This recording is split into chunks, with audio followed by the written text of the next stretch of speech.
The Senate will come to order. The senators will please take their seats. Those persons not entitled to the privilege of the floor will please retire to the gallery. The senators and all in attendance will stand and be led in prayer by the Reverend Shane Schlesman, West End Assembly of God of Richmond, Virginia. The senators will remain standing and be led in the Pledge of Allegiance by our Senate page, Bryn Montgomery.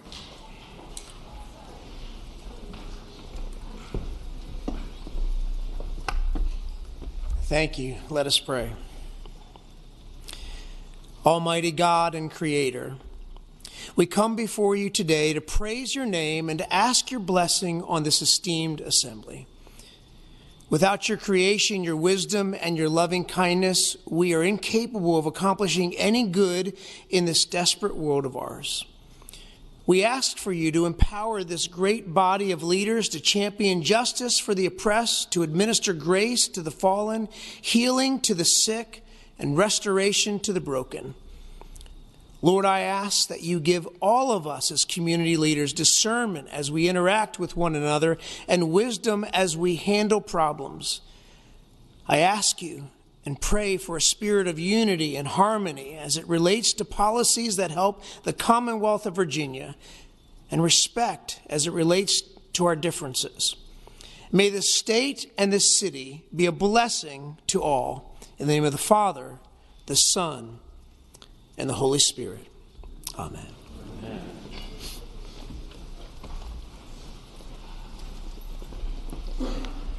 I pledge allegiance to the flag of the United States of America and to the republic for which it stands, one nation, under God, indivisible, with liberty and justice for all.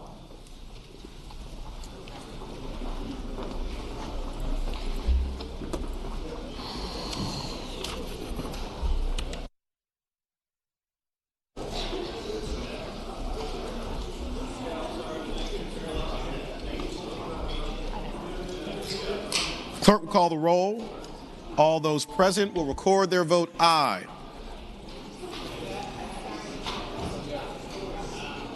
Clerk will close the roll.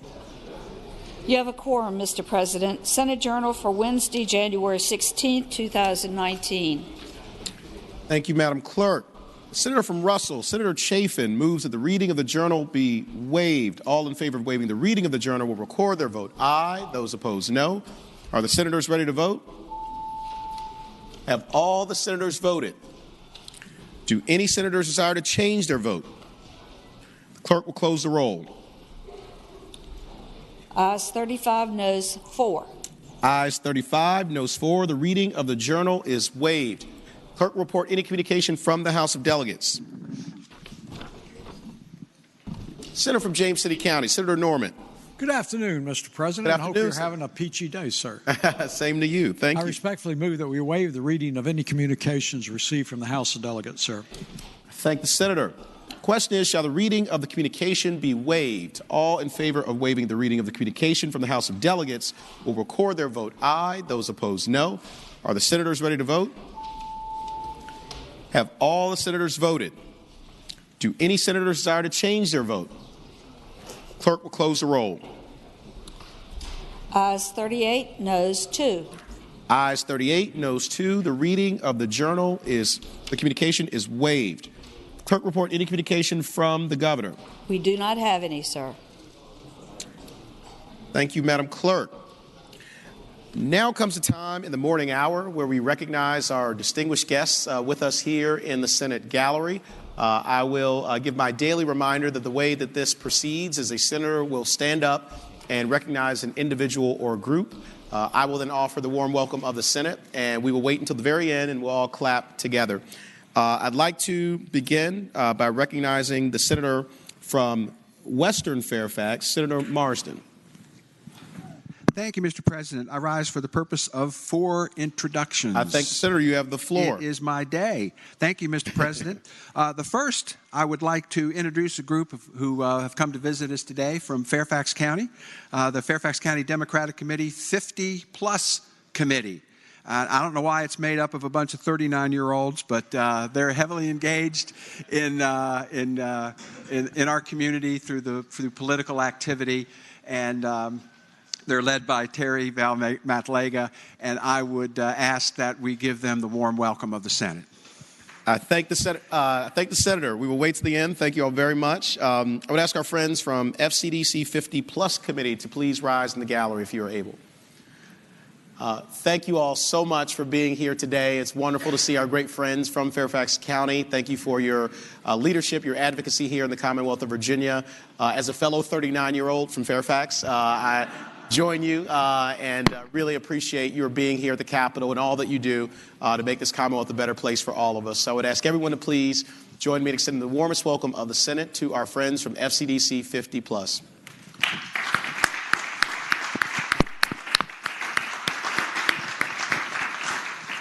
Senator from Western Fairfax, Thank Senator you, Marsden. Mr. President. My next group, I'm surprised they asked me to introduce them since I met them years ago in a golf tournament and pretty much ruined their day. But it is the Golf Course Superintendent Association is here today. And earlier today, representatives of this group visited their legislators sharing good news of the golf industry.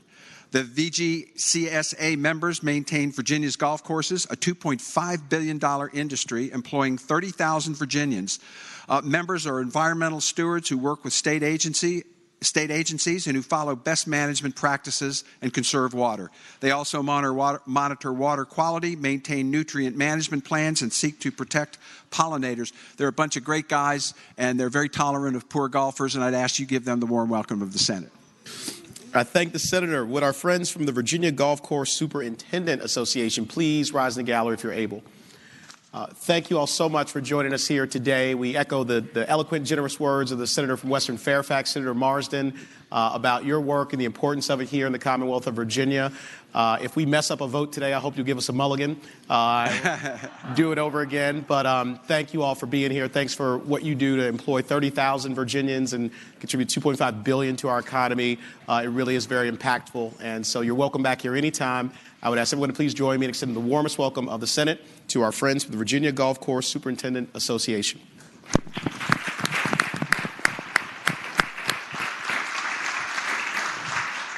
Senator from Western Fairfax, Senator Marsden. Thank you, Mr. President. Also with us today in the gallery is Resolution Virginia. I happen to be a member of their Board of Advisors, and these are the folks that judges refer cases to in custody, visitation, support, and they're also dealing with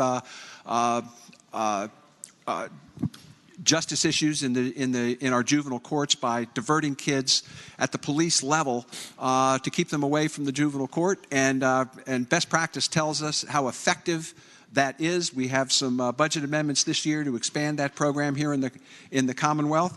And so they used to be called the something different, and now they've switching to Resolution Virginia. They're here in the audience, and I wish that we give them the warm welcome of the Senate. Thank the Senator. Would our friends from Resolution Virginia, Virginia Mediation Network, please rise in the gallery if you're able? Thank you all so much for being here today. Thank you for the very important work that you do in the Commonwealth of Virginia on behalf of our children and our families. It's something that I know all of us here in the Senate care deeply about. You're making a very big impact in the lives of our young people. And so thank you for what you do consistently to give them hope and a future and to make our Commonwealth a better place to live. I would ask everyone, please, to join me in extending the warmest welcome of the Senate to our friends from the Resolution Virginia, Virginia Mediation Network.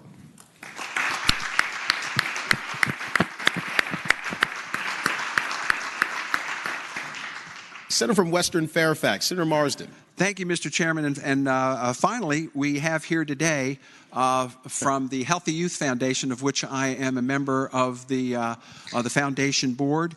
And this is the group that deals with reducing smoking and dealing with obesity issues here in the Commonwealth. We have made tremendous progress under the leadership of Marty Kilgore, the wife of our former Attorney General, Jerry Kilgore. And we have today their army of ambassadors, the Y Street kids. These are the young people who go out there and preach the word and have been such an important part of reducing smoking. And now we're dealing with as you know, Mr. President, dealing with a vaping outbreak here in the Commonwealth, and we're drawing the line on that too. They're a big part of this, and I would ask that you give the Y Street kids from the Healthy Youth Foundation the warm welcome of the Senate. I thank the Senator. Would our friends from the Y Street Kids Healthy Youth Foundation please rise in the gallery if you're able? Thank you all so much for being here today. Thank you for your leadership in the Commonwealth of Virginia. We echo the generous and eloquent words of the Senator from Western Fairfax, Senator Marsden, about the importance of your dedication and commitment to making sure our young people live healthier lives and make healthy choices because it provides for a much brighter future for them down the road. So you're to be applauded for your commitment and your work on behalf of so many other people. We wish you nothing but the best in your very bright futures, and I would ask everyone to please join me and extend the warmest welcome of the Senate to our friends from Y Street Kids Healthy Youth Foundation.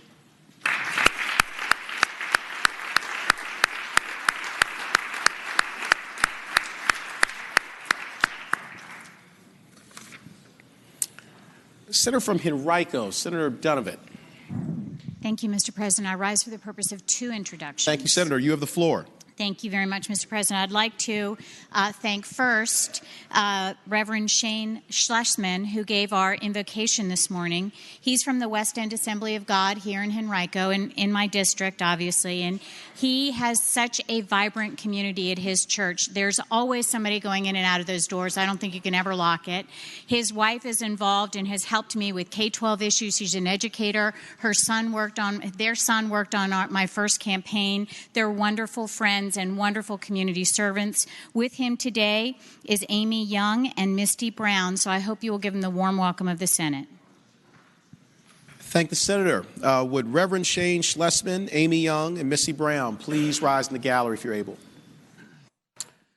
Thank you all so much for being with us here today in the Senate. Reverend, thank you for that very beautiful and inspiring prayer. We really appreciate it. Got us off to the right foot today in our session. And thank you for all that you do to provide moral leadership here in the Commonwealth of Virginia and to support the work that we do on behalf of all Virginians. So you're welcome back here anytime as part of the Senate family. And I would ask everybody to please join me in extending the warmest welcome of the Senate to our three distinguished guests.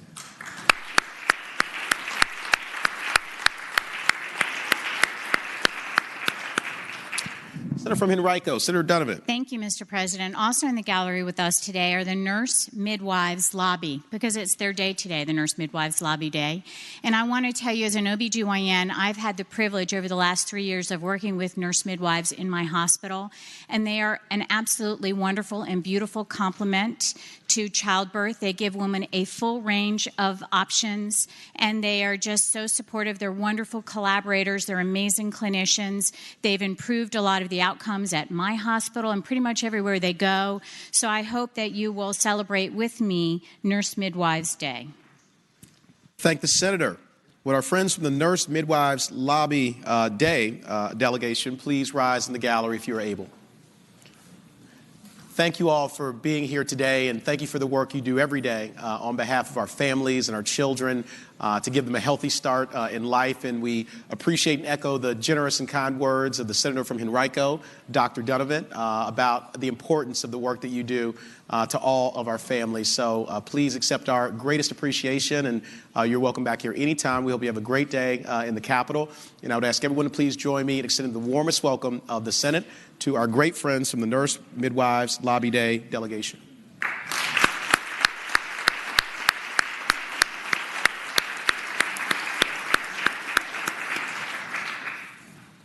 Senator from Hampton, Senator Locke. Thank you, Mr. President. I rise for two introductions. I thank the Senator. You have the floor. Thank you, Mr. President. In the gallery today, we have my future intern. Ms. Kimberly Whitehead is a freshman pursuing her bachelor's degree in international studies and political science from Hampton University. She is a part of the NAACP, specifically the Education Committee, and she is in pre-law. She is from Williamsburg, Virginia, and on the Dean's List. Please give her a warm Senate welcome. I thank the Senator. Would Kimberly Whitehead please rise in the gallery if you're able? Yep, up. Yep. Kimberly, you definitely deserve 2 rounds of applause. We're just going to do 1 next time. I would like to, Kimberly, echo the generous and kind words of the great Senator from Hampton, Senator Locke. You could not have a better person to be interning for and a better mentor than Dr. Locke. And so we wish you nothing but the best in your incredibly bright future at Hampton University. Go Pirates. And would ask everyone to please join me in extending the warmest welcome of the Senate to our distinguished guest, Kimberly Whitehead.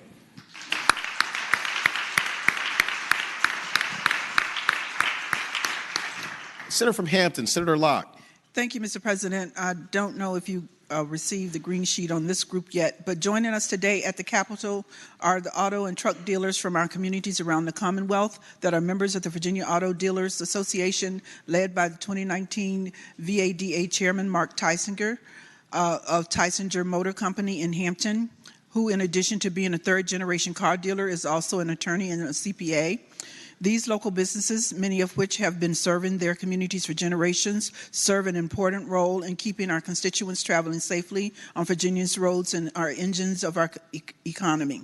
We're pleased to welcome the auto and truck dealers to the Capitol today, so please extend to them the warm welcome of the Senate. Thank the Senator. Would our friends from the Virginia Auto and Truck Dealers Association please rise in the gallery if you're able?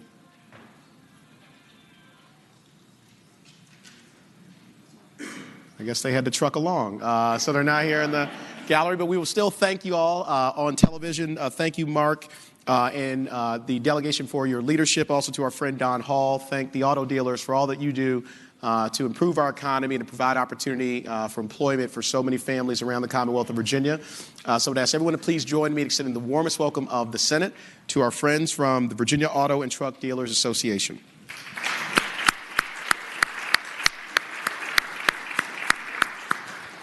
Senator from Alexandria, Senator Eben. Thank you, Mr. President. I rise for two introductions. Thank the Senator. You have the floor. The first is on behalf of Senators Barker, Saslow, and myself. We have a group from the city of Alexandria, and they're here to advocate for a bill that Senator Stanley and I have this afternoon in Ag. They're here about the horrible practice of killing animals or torturing animals or threatening to do so in the course of domestic violence to intimidate a partner. Now, first, we've got Alexandria Police Chief Michael Brown. He has spent 4 decades in law enforcement, safety oversight, and public policy. Before he served in Alexandria, he was the Deputy Secretary for Public Safety in the state of California, and he's from a law enforcement family. His wife, Kirsten Knapp, is an Alexandria Deputy Sheriff's Deputy, and he is accompanied today by Deborah Evans and Barbara Sweeney from the Alexandria Sexual Assault Center and Domestic Violence Program. That's our first introduction. Okay, I thank the Senator. Would Alexandria Police Chief Mike Brown, Debbie Evans, and Barbara Sweeney and your guests please rise in the gallery if you're able? Chief, Deborah, and Barbara, thank you all so much for the work that you do every day to keep our community safe, to deal with the very important issues of domestic violence and harm to our animals and to our families. It really is a critical issue, and we're grateful for your leadership and the care that you show in Alexandria and the example you set for the entire Commonwealth and for the country. And so would join the eloquent words of the Senator from Alexandria and ask everybody to please join me in extending the warmest welcome of the Senate to our 3 distinguished guests.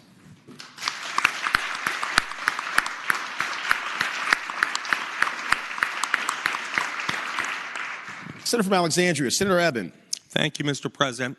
My second introduction on behalf of Senators Howell, Favola, and myself is Indivisible Arlington, and 2 of their leaders from the 30th District, Renee Greenwell and Louis Drummond. There are indivisible groups from throughout Virginia and the country who advocate for progressive principles of inclusion, equality, and respect for all. And they have election activities that members on both sides of the aisle may be familiar with, but the elections are over and they have advocacy activities as well. The Arlington chapter in particular represents 1,800 people. They mobilize their members, they work across the state in support of progressive candidates, and then, as I said, the direct action and increased participation not just in the democratic process, but the advocacy process at the local, state, and national levels. And they have mobilized their members quite successfully to engage us and encourage us to support or oppose legislation. So with that, I encourage you, Mr. President, to extend to them the greetings of the Senate. Thank the Senator. Would Renee Greenwell, Louis Drummond, and our friends from Indivisible Arlington please rise in the gallery if you're able? Thank you all so much for joining us here today in the Senate and the Capitol. Thank you for your citizen advocacy. It's so crucial to the proper functioning of our democracy, and we are grateful for the time that you take out to be a part of this process and to help make the Commonwealth of Virginia a better place. And I think inclusion, equality, and respect for all are three things that we can all agree on, and we're grateful that you put that into action every single day. So I would ask everybody to please join me in extending the warmest welcome of the Senate to our friends from indivisible Arlington.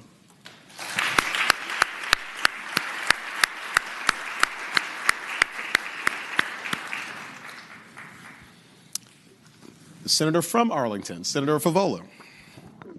Thank you, Mr. President. I rise for purposes of an introduction. Thank the Senator. You have the floor. Thank you, Mr. President. With us today in the gallery is Blake D. Morant and his lovely wife, Paulette. And Blake Morant is the Dean of the George Washington University Law School. He was named the John R. Kramer Outstanding Law Dean by the Equal Justice Works Group and has been recognized 3 times by National Jurist magazine as one of the most influential people in legal education. He also served as a visiting fellow at the University College in Oxford.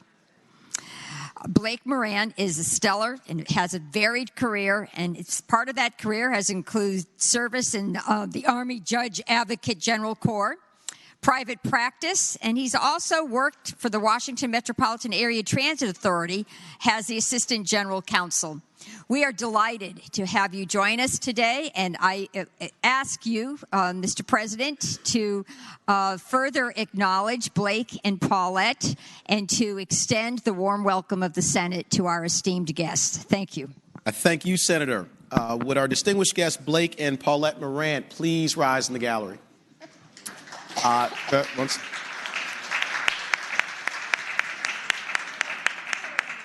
Again, you definitely deserve 2 rounds of applause as well, but we'll do one from here on out. But Blake and Paulette, thank you so much for joining us here today in the Senate and in the Capitol. And we echo the generous and eloquent words of the Senator from Arlington, Senator Favola. You are a powerhouse couple. We know that you both have incredible accomplishments. And Blake, I have to say in full disclosure that you are also my brother's boss, my oldest brother, who is the vice dean at GW Law School. You, of course, are the great dean there, and we're the dean at Wake Forest Law School. And you and Paulette have deep Virginia roots, which we should mention as well, including having a house in Norfolk, Virginia. And so thank you for your accomplishments, your leadership in this Commonwealth and in the country and really all around the world. You've traveled around the world and improved our legal system, administration of justice, and have made us rise to our highest ideals. And so you're welcome back here anytime. You're dear friends, and I would ask everybody to please join me in extending the warmest welcome of the Senate to Blake and Paulette Morant.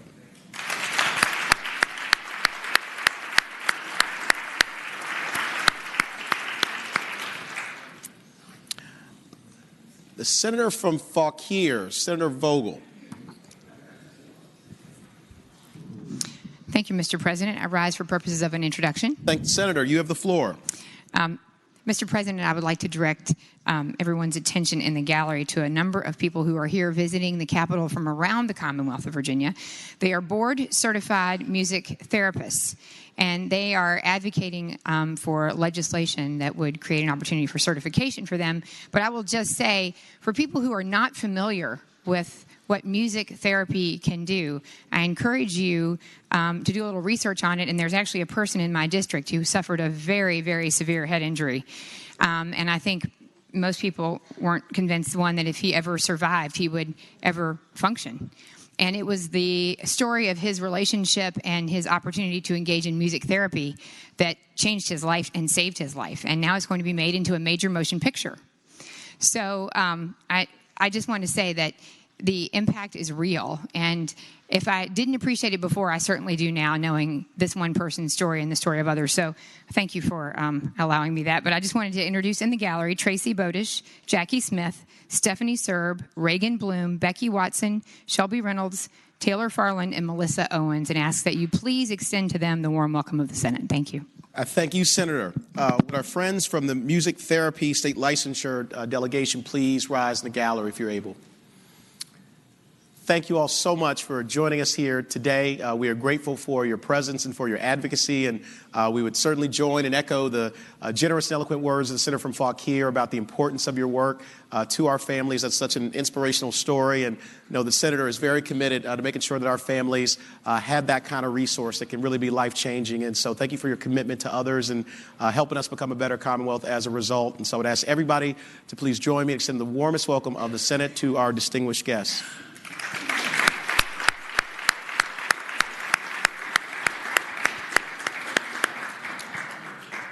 Senator from Northwestern Fairfax, Senator Boysko. Thank you, Mr. President. I rise for the purpose of an introduction. I thank the Senator. You have the floor. Thank you, Mr. President. Mr. President, ladies and gentlemen of the Senate, I'd like to introduce some good friends of mine from VACALO, the Virginia Coalition of Latino Organizations. They are here advocating for the expansion of who has the ability to have a driver's license. And this is an issue that will help expand our economy by giving people the opportunity to go to work safely every day, make sure that our roads are more safe as well. I hope it is the pleasure of you, Mr. President, to give them a warm Senate welcome. I thank the Senator. Would our friends from the Virginia Coalition of Latino Organizations please rise in the gallery if you are able? On the House side, we'll still thank you on television. Thank you all so much for being here today. We are grateful for your citizen advocacy around such important issues, and certainly join in the generous words of the Senator from Northwestern Fairfax. We appreciate you being at the Capitol, and you're welcome back here anytime. I would ask everybody to please join me in extending the warmest welcome of the Senate to our friends from the Virginia Coalition of Latino Organizations.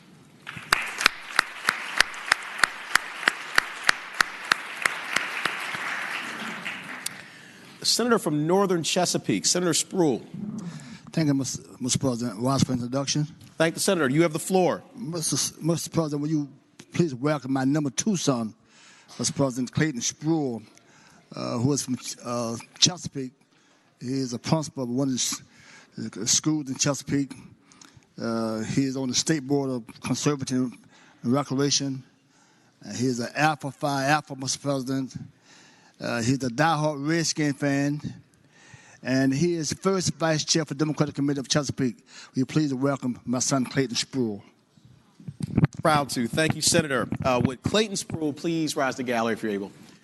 Clayton, thank you so much for joining us here today. We're honored by your presence and grateful for your work. I know Senator Spruill called you your number 2 son. He just meant birth order. He didn't mean in order of favorites or not. But we're very proud that you're here. Thank you for your work as a principal in Chesapeake, touching the lives of our young people, your service in Alpha Phi Alpha Fraternity Incorporated, my fraternity, and all the work that you do to make us a better Commonwealth of Virginia. You have a wonderful family, the Spruill family, and you're welcome back here anytime. Would ask everybody to please join me in extending the warmest welcome of the Senate to our friend Clayton Spruill.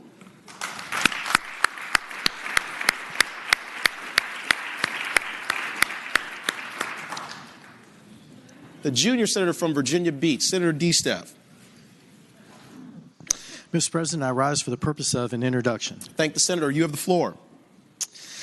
Mr. President, in the gallery are members of the Virginia Academy of Pediatrics. They're in the Capitol today to discuss health concerns for residents of the Commonwealth. They include from my district and constituents Christina Powell, Suzanne Brixley, Herb Bevan, Jane Dye, Natasha Saraman, and her wonderful daughter, Sahara, and Scott Vergano. Thank you, Senator. Would our friends from the Virginia Academy of Pediatrics please rise in the gallery if you're able? Thank you all for being here today, and thank you for your leadership around such an important issue, treating our children and caring for our families. We are so grateful to you for everything you do every single day to make us a healthier population and to give our kids a brighter future and a shot to achieve their dreams. So I know you have your daughter here today, and she is a future leader, and so we are grateful to you for being here as well. And I would echo the generous and kind words of Senator DeSteph, and you're welcome back here anytime. Hope you have a great day at the Capitol. I ask everybody to please join me in the warmest welcome of the Senate to our friends from the Virginia Academy of Pediatrics.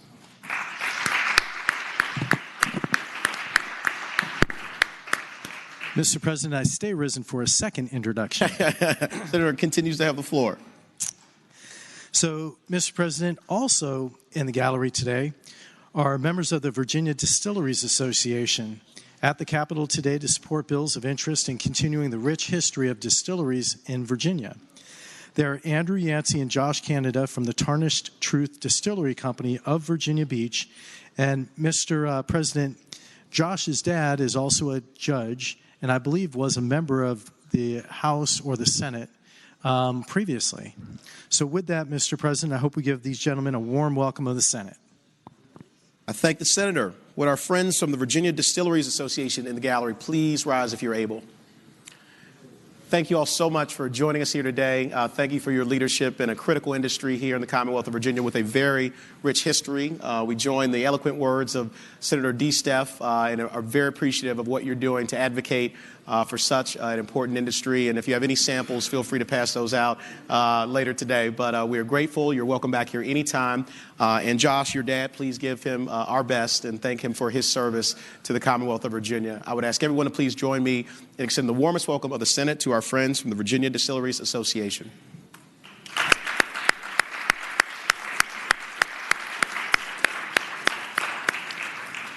Senator from Bath, Senator Deeds. Mr. President, I rise for an announcement. Thank you, Senator. You have the floor. 2019 marks the 200th anniversary of the birth of the University of Virginia. I've got the resolutions going around. Next week we're going to have a center aisle presentation, and I would appreciate everyone who has the opportunity to consider signing the resolutions, co-sponsor. Thank the Senator. Do any other senators wish to be recognized for purposes of introduction? Seeing none, resolutions, petitions, and bills are now in order. Is there any other business to come in the morning hour? Seeing none, the clerk will call the calendar. Senate calendar for Thursday, January 17, 2019. Uncontested calendar, Senate bills on third reading. Senator from James City County, Senator Norman. Thank you, Mr. President. I respectfully move that all the Senate bills on the third reading on the uncontested calendar, which would include all Senate bills on pages 1 through 4, including Senate Bill 1031 through Senate Bill 1422, be placed on their final passage in the block.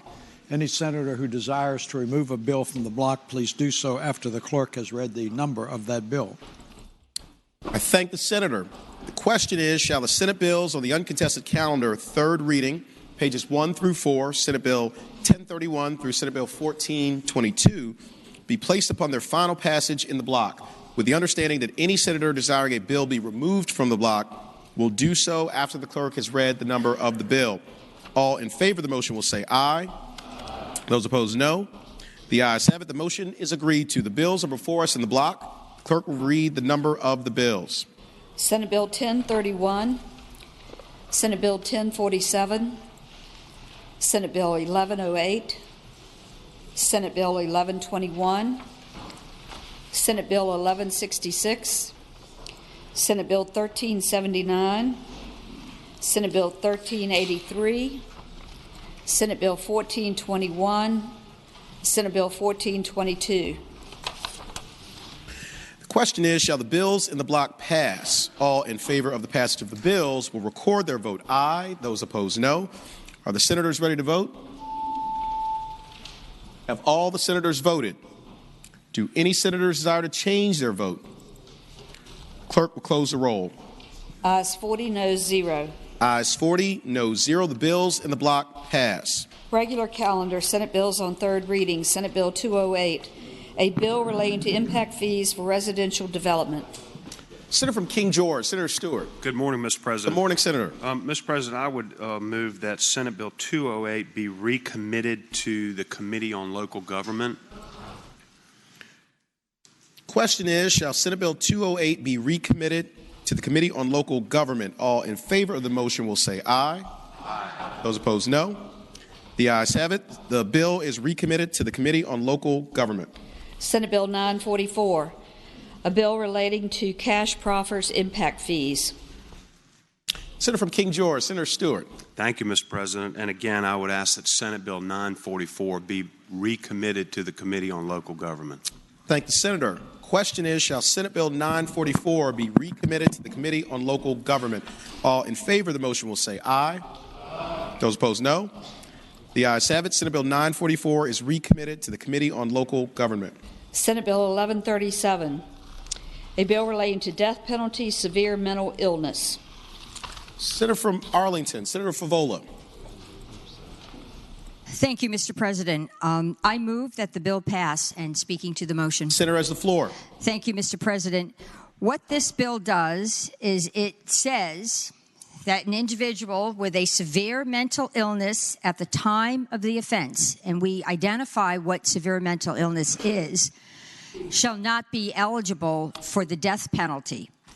And this bill goes on to say that severe mental illness means the exhibition of active psychotic symptoms that substantially impair a person's capacity to appreciate the nature, consequences, or wrongfulness of the person's conduct.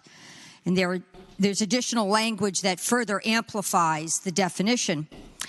And the bill also says that severe mental illness does not include a disorder manifested primarily by the repeated conduct attributable to the acute effects of voluntary use of alcohol or any drug. I ask my colleagues to think about our responsibility and how we administer justice. Law professor Brandon Garrett explained, and I quote, "There are no statutory protections available against the highest punishment for an individual who, by the admission of all experts, did not have the highest culpability. We must be confident that we are not sentencing to death severely mentally ill people who cannot be fully blamed for their actions." The concept of culpability is gaining a large amount of public support and has been acknowledged by experts who review our criminal justice system and who are leaders in our criminal justice system. On a popular poll, 2-1, individuals believe that somebody should not be sentenced to death if that individual does not have a full understanding of the nature of his actions or the consequences. Let's think about this. The Supreme Court in 2002 ruled that an individual, quote, who meant the definition of mental retardation, the current language would be intellectual disability, shall not be eligible for the death penalty. And then in 2005, the Supreme Court came up with another ruling for those who are youthful under the age of 18, because again, they don't fully understand. They don't have the capability to fully understand their actions. The death penalty is it's the highest punishment a state can administer. And we need to be judicious on how we administer that. What this bill does is it doesn't have anything to do with the guilt or innocence of the individual. It merely says to the jury that the death penalty is not an option. The person could achieve life imprisonment, if you call that an achievement, but the person would not be executed. And I believe that we have a responsibility to exercise our power as the state in a fair and judicious manner. I can go on and give many other examples, but I have other speakers, I hope, who can actually illuminate even further what this bill would do for the criminal justice system, and more importantly, for those who we are responsible for protecting, for administering justice, for establishing mores, for acknowledging our culture, our attitudes, and yes, our humanity. I respectfully ask that the ladies and gentlemen of the Senate support this bill. Thank you. Thank the senator. For what purpose is Senator from Loudoun, Senator Black, rise? Speak to the measure. Senator has the floor. Ladies and gentlemen, there's probably no area of the law that has been more frequently altered over the years. Every time that it is altered, it gives rise to additional grounds for appeal, And it is for this reason that we have people who have been on death row for 40 years. And there is always some change. And every time there's a change, justice is again delayed. I was responsible for the death cases within the Department of Defense when I was at the Pentagon. We had 6 of them from the various services. And I will tell you that unlike the TV images of what these are like, the nature of the cases that involve the death penalty are almost unbelievably horrific. We're not talking about barroom brawls where somebody smashes somebody on the head with the bottle. We're talking about things that are so incredibly repugnant to the public that the juries decide that, yes, indeed, these should be punished by death. I recall one in particular where an individual, a father, marched in his 6 children and serially drowned them while each one stood there waiting his or her turn. We totally revised the Uniform Code of Military Justice to comply with every single edict of the U.S. Supreme Court. And we were anxiously preparing to carry out the death penalty when we had a change of president. President Clinton ordered that we completely revise the system. Why? Because that stops the process. It totally stops the process. And it did, as far as I know, those 6 individuals still remain on death row today. This type of legislation, this constant wavering and moving from one view to the other, simply delays justice. We need to remember, while we want to do justice to offenders, we've got an obligation to do justice to victims. And the victims are not just those who are raped and butchered and murdered and tortured, but the families who live their remaining lives with those horrific events weighing down their personal lives. There is no closure so long as those individuals still remain. So, ladies and gentlemen, I strongly urge that you not accept this change and that we let the process work. We have a fair process. Honestly, I think most people who deal with the death penalty will tell you that our proof is not just the technical proof of beyond reasonable doubt, but it is literally beyond shadow of a doubt. We go to extraordinary lengths in these cases to be certain that no innocent person is executed, and this type of thing simply delays what should be a proper punishment for people who are greatly deserving of the death penalty. So I hope that you will vote against this measure. Thank the Senator. For what purpose does the Senator from Roanoke City, Senator Edwards, rise? Mr. President, I rise in favor of the bill. Senator has the floor. To educate the body a little bit about the death penalty, there are restrictions on the death penalty, as we know, in our code. And in addition, the Supreme Court and the law generally has said one defense to the death penalty is insanity. Very, very hard to prove. Rarely is it raised and rarely is it granted as a defense. and that's the defense to any crime as far as that's concerned. The Supreme Court in recent years, though, has come up with two other major defenses to the death penalty. It does not mean a person cannot be convicted, sentenced to life without parole, but death is different, as the Supreme Court has made it very clear.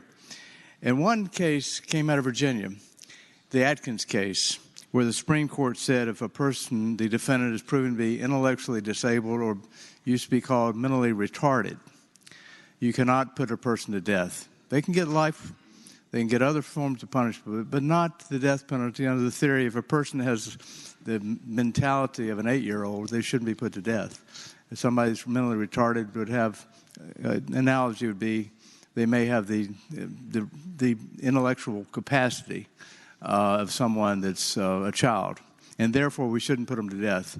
Life, yes, other forms of punishment, but not death. And then, as was mentioned by the gentlelady from Arlington, the Supreme Court came up with the idea the next year, I believe it was, that you shouldn't put a person to death if they're under 18. Again, for the same reason. Yes, you can put them, you can convict them, but not under the age of 18 because they're basically a child. This new idea, it's not that new as an idea, but this idea of the bill is if a person is severely mentally ill, and that's a very high standard, they also should not get the death penalty.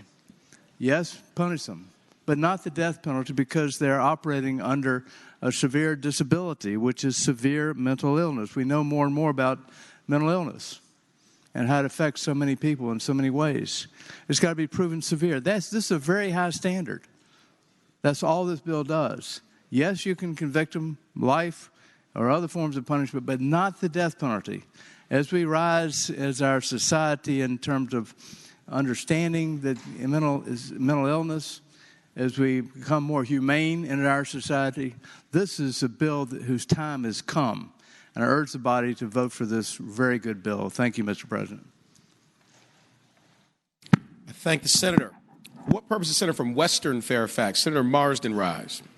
Thank you, Mr. President. Rise to speak in favor of the bill. Senator has the floor.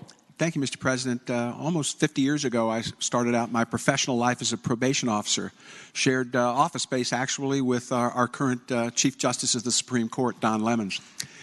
And it was a different world back then.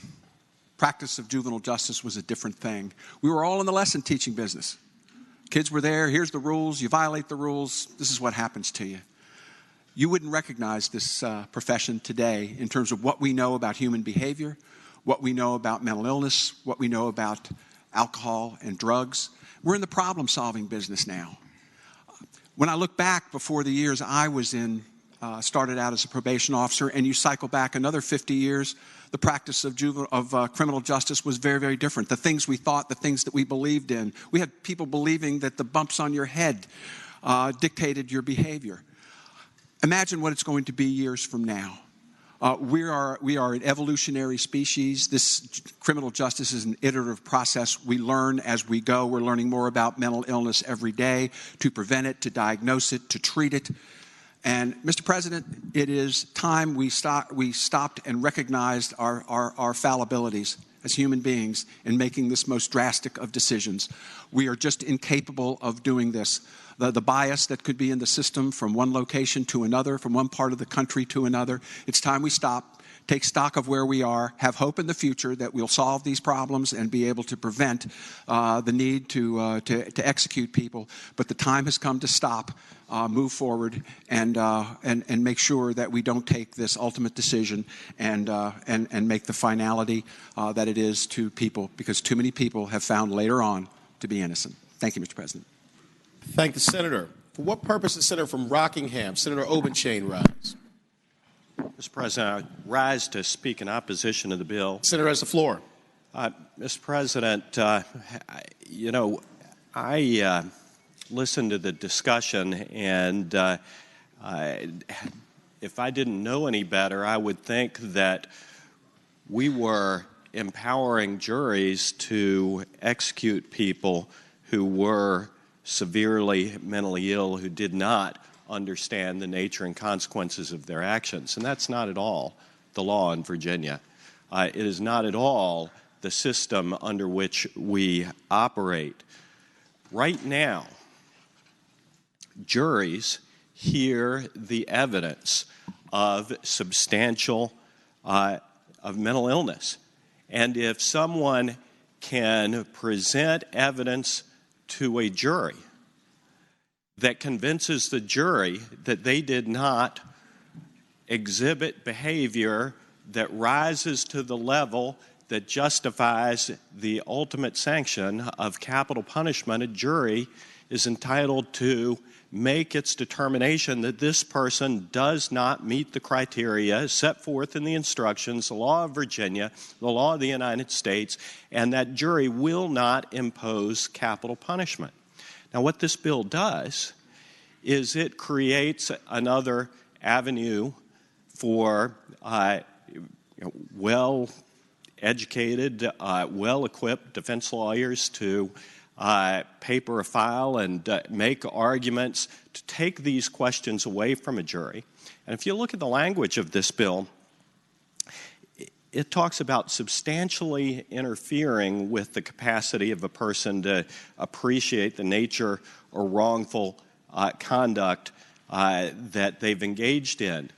And you know, that's exactly what a jury is supposed to decide. What this does is it says that whatever level of mental illness is necessary to satisfy a judge that this person has something that substantially interferes. Now, how substantial, that's a matter for the judge to decide under this bill. How substantial is that interference with the person's ability to appreciate the nature of his conduct or the wrongfulness of his conduct? If it substantially interferes, but he still understood that he was committing a capital offense, that he was killing multiple people or killing a law enforcement officer, a judge can, under this bill, decide capital punishment is just off the table. And I'm here to tell you that members of the law enforcement establishment, Commonwealth Attorneys Association stood up and said, look, this does not belong with a judge. This is precisely the kind of question that we reserve for juries in Virginia and should reserve for juries. If a jury finds that somebody did not have the requisite intent in order to sentence them to a capital sanction, then they're not going to convict them of the capital offense and they're not going to sentence them to death. What this does is it takes discretion away from the jury. And look, I know that there is a robust debate in Virginia and across the country about capital punishment and about whether we ought to have it. And I suspect maybe that the patron of this bill and I might have a different opinion about whether we ought to just do away with capital punishment for all crimes. This is an incremental step in that direction. It takes it away from the jury. If you want to do away with capital punishment, let's just debate the ultimate issue and decide whether we're going to continue to have capital punishment in Virginia or not. But if we are going to have it, we ought to have juries of our peers, members of our community who are making this determination as to whether the intent involved in a particular heinous crime rises to the level necessary to justify a capital punishment. Thank you. I'd urge the members to vote no. Thank the Senator. For what purpose is the Senator from Eastern Fairfax? Senator Surville rise. Speaking to the bill. Senator has the floor. Thank you, Mr. President. Ladies and gentlemen, you know, Virginia is changing. According to the Richmond Times-Dispatch, since the death penalty was reinstated in the mid-1970s, Virginia's death row maxed out at 57 to 58 people. I think it was in the mid-90s. Does anybody know how many are on death row today in Virginia? 2. It's 2. And there was 3 until about last month when the Fourth Circuit Court of Appeals granted a new trial to somebody. There's 2. Names are Anthony Juniper and Thomas Porter. The last time Virginia's death row had this few people on it was in the 1970s. The last time the death penalty was imposed by a jury in Virginia was 2011. This is a practice that hardly ever occurs anymore. This bill is going to have a minor impact if enacted. Nationally, it's estimated that between 5 and 20% of the people who are currently on death row would meet this standard. So out of the 2 people who are on death row, and how rarely this is actually imposed anymore, you're talking about maybe 1 case a decade that this bill would actually impact. And the reason that Virginia is changing is it's because the country's changing. Virginia used to be, or actually the United States used to be pretty high up there in capital punishment. There's only 23 countries left out of 193 countries in the world that do this. the United States is now number 7 in terms of the number of death sentences that are given out. The only countries that are above us are countries like China, Iran, Saudi Arabia, Iraq, Pakistan, Egypt. That's who's ahead of us. And this country is changing. This Commonwealth is changing. And while this bill doesn't get rid of the death penalty, it makes it more humane. The reality is we have a broken mental health system in this country. We have a broken mental health system in this state. We don't give it enough money. We don't fund it enough. The people that this bill will keep out of the death penalty regime are people who probably don't have health insurance. They probably don't have health care. They probably don't have a lot of money. And the death penalty should never be imposed on anybody in our society simply because they're poor. And I would just ask you to vote for this bill. I think it's a good, humane thing to do for our Commonwealth. Thank the senator. For what purpose is a senior senator from Fairfax, Senator Saslaw, rise? Mr. President, speak to the bill. Thank the senator. You have the floor. Mr. President and members of the Senate, I'm pretty sure that nobody in this chamber or down the hall has voted for more capital punishment bills than I have. Nobody. And I voted to bring it back in 1976 after the Georgia decision. 3 of the statutes that are on their willful, deliberate, premeditated murder and commission of an armed robbery, I put there. Willful, deliberate, premeditated murder, commission of a rape, or subsequent thereto, I put there. The first multiple murder statute, and later I think Senator Newman amended it, I put there. I've been a pretty strong proponent of capital punishment. If a person, it seems to me, and Senator Servell is right, there's probably not a lot of people that this is going to apply to, and certainly it wouldn't have applied to Timothy McVeigh. If anybody ever deserved the death penalty, it was him. But it seems to me that if somebody is severely mentally ill, and that's what I believe the bill, I remember reading it said, seems to me that if they're severely mentally ill, and there's going to have to be substantial testimony by the medical profession to prove this, or present it as evidence, probably we ought to think twice about applying capital punishment to that individual. Obviously, something was terribly, not just a little out of kilter, but terribly out of kilter with that person. So, if you're anybody on this side, if you're looking for cover, you can go home and tell your supporters that one of the bigger supporters of capital punishment voted for this bill. I quite frankly think that we ought not to be doing that. And Senator Servell is right. Probably the capital punishment may well be on its way out in years to come. But, and I've not advocated and by any stretch abolishing it. But it seems to me that we ought not to be executing people who probably had zero control over what they were about to do or when they did it. So I would hope that, that you all who are big supporters of capital punishment would join me and vote for this bill. I think it's a plus, not a minus, to the criminal justice system. Thank you, Senator. For what purpose is Senator from Bath, Senator Deeds, rise? Mr. President, I'd like to speak to the bill. Senator has the floor. Mr. President, ladies and gentlemen of the Senate, I hope you, and I know you've read the bill, and I think you'll agree with me if you have read it that it's drawn pretty tightly. Lines 45 through 50 describe severe mental illness. Lines 51 through 58 describe the process through which one is determined to have a severe mental illness. And if they're tried with a jury, it's an issue that the jury decides. They decide during the sentencing phase. And the defendant has the burden of proof on this issue. Look on lines 59 and 60. And look on lines 61 and 62, because I think it was generous on the part of some people to say that the person may get the life imprisonment if they are found to be severely mentally ill. This has nothing to do with guilt or innocence. On lines 61 and 62, if they're severely mentally ill, they get life imprisonment. And as you know, in Virginia, that means life imprisonment without parole. Ladies and gentlemen, this bill is not about the death penalty. It's about humanity and what sort of humanity we as a people are going to exhibit for people who suffer under the burden of severe mental illness. This bill is just common sense. I hope that we will pass it. Thank you, Senator. For what purpose is Senator from James City County, Senator Norman, rise?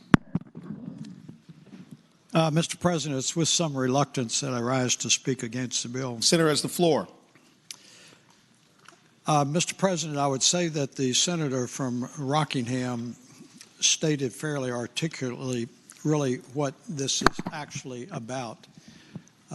There are those who are proponents of capital punishment and those who are adverse to capital punishment, and never the twain are going to be reconciled.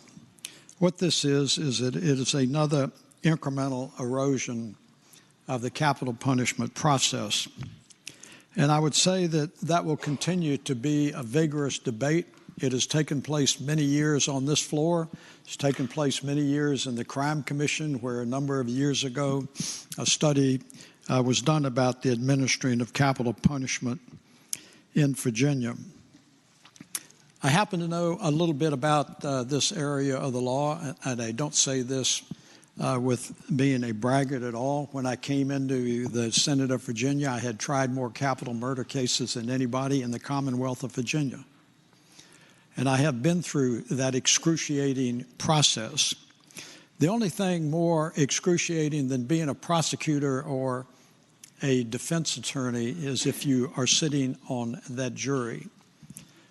Many times criminal defense lawyers might argue that the life of their client is in their hands. In a capital murder case, it is literally in the hands of the attorneys and the jury. And I will tell you that it is excruciatingly painful for a jury to have to sit there and make this decision. But what this bill is doing, in my opinion, is not so much about humanity as, and this is a little bit from a lawyer's perspective, it is substantially changing the criminal procedure process that we are dealing with, and we are taking some issues away from a jury. What is interesting to me is I've always thought in a capital murder case that there are at least 3 stages. And nobody's talking about that first stage that we as lawyers refer to as a colloquy. And that is before the trial begins and the first presentation of any evidence takes place is the judge goes through a series of questions that have been approved, if not mandated, by the Virginia Supreme Court to determine some specific answers from that defendant. One of them is, do you understand the crime with which you have been charged? The accused must answer in the affirmative, or there is an issue. The next question is, has your attorney discussed the elements of the offense with you? Again, the accused has to answer in the affirmative, or it goes no further. Next question, Has your attorney explained the elements of the crime that the Commonwealth must prove beyond a reasonable doubt before you can be found guilty of this offense? Do you understand that? And you can dismiss that, but that is not an insignificant part of the process, because what we are now talking about is someone who has gone through that colloquy, who has answered affirmatively to each of those questions, and we get to another stage and say, but there is now a problem. It is inherently inconsistent with that stage. The next stage of the process is the guilt or innocence, where the evidence is presented.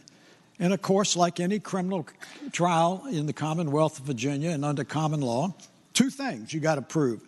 Criminal intent to be found guilty of the offense, and then secondly, the actual offense.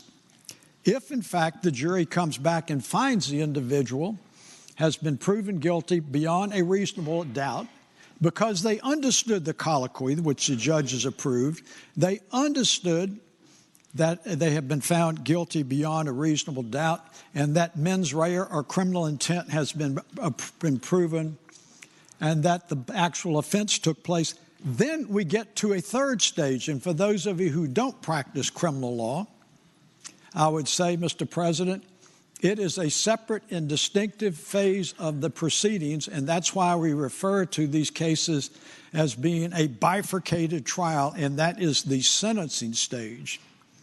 And I suggest to you, Mr. President, that in that sentencing stage, while the Commonwealth attorneys have a responsibility to be representing the community, that everyone that I have ever been involved with gives the criminal defense attorney and the then found guilty defendant extraordinary latitude in presenting mitigating evidence for the jury to consider on the appropriate administering of a punishment. And the jury only has two questions, two alternatives: life imprisonment without parole, or the administering of capital punishment, which is the ultimate punishment. So I suggest to Your Honor, I don't think that I'm an insensitive, inhumane person, and I'm not sure that one of the speakers was talking about the economic position of people. I think I did all but 3 of these capital murder cases as a court-appointed attorney. And it wasn't because I lacked paying clients. It was because I felt that it was my responsibility as an attorney to offer myself what I thought was an experienced attorney with the best representation that any indigent defendant could get. And it was that responsibility, and I gave it my all. But I suggest to you to take this completely away from a jury is not an appropriate criminal procedure process, because there are a number of safeguards before you even get to that decision on the imposition of punishment, beginning from the very moment that criminal accused stands up and is asked these probative questions to determine whether or not that accused is voluntarily and intelligently entering a plea of not guilty, but we're going to come on the back end and saying they did not have the capacity to voluntarily and intelligently enter it up to that point, and it just seems to be an inherent contradiction to me, Mr. President. I thank the senator. For what purpose does the senator from Russell, Senator Chafin, rise? Mr. President, I rise to speak against the bill. Senator has the floor. And I'm not a person that rises to speak about all these bills, and I think most of the members know that. But I will tell you that we're living in a time of when the public has its confidence eroding from, and the public trust from our Congress, and yes, even our legislators here in Virginia. The confidence levels aren't that good, and they're eroding. The trust and the confidence is going. And it's measures like this that creates a loss of the public in believing in us, because the jury system is the foremost tenet of our entire jurisprudence system. And I hope and pray that none of us, certainly not me or my family or any of you or your family, encounter one of these monsters, because that's what they are. These monsters that move through the dark or move through the day, and they slaughter innocent people. They take their lives and they slaughter them. And the jury, who has to sit through this type of a trial and make a decision of this type of an individual or individuals, creates justice. They mete out justice. This bill would take justice away from those individuals, because whether they're serial killers or otherwise, believe you me, they will say, I'm mentally ill. I'm severely mentally ill. I've been mentally ill for years. Just look, who else would kill 10 people? Who else would kill 12 people? Who else would sit back and shoot a squad of police officers? I'm mentally ill.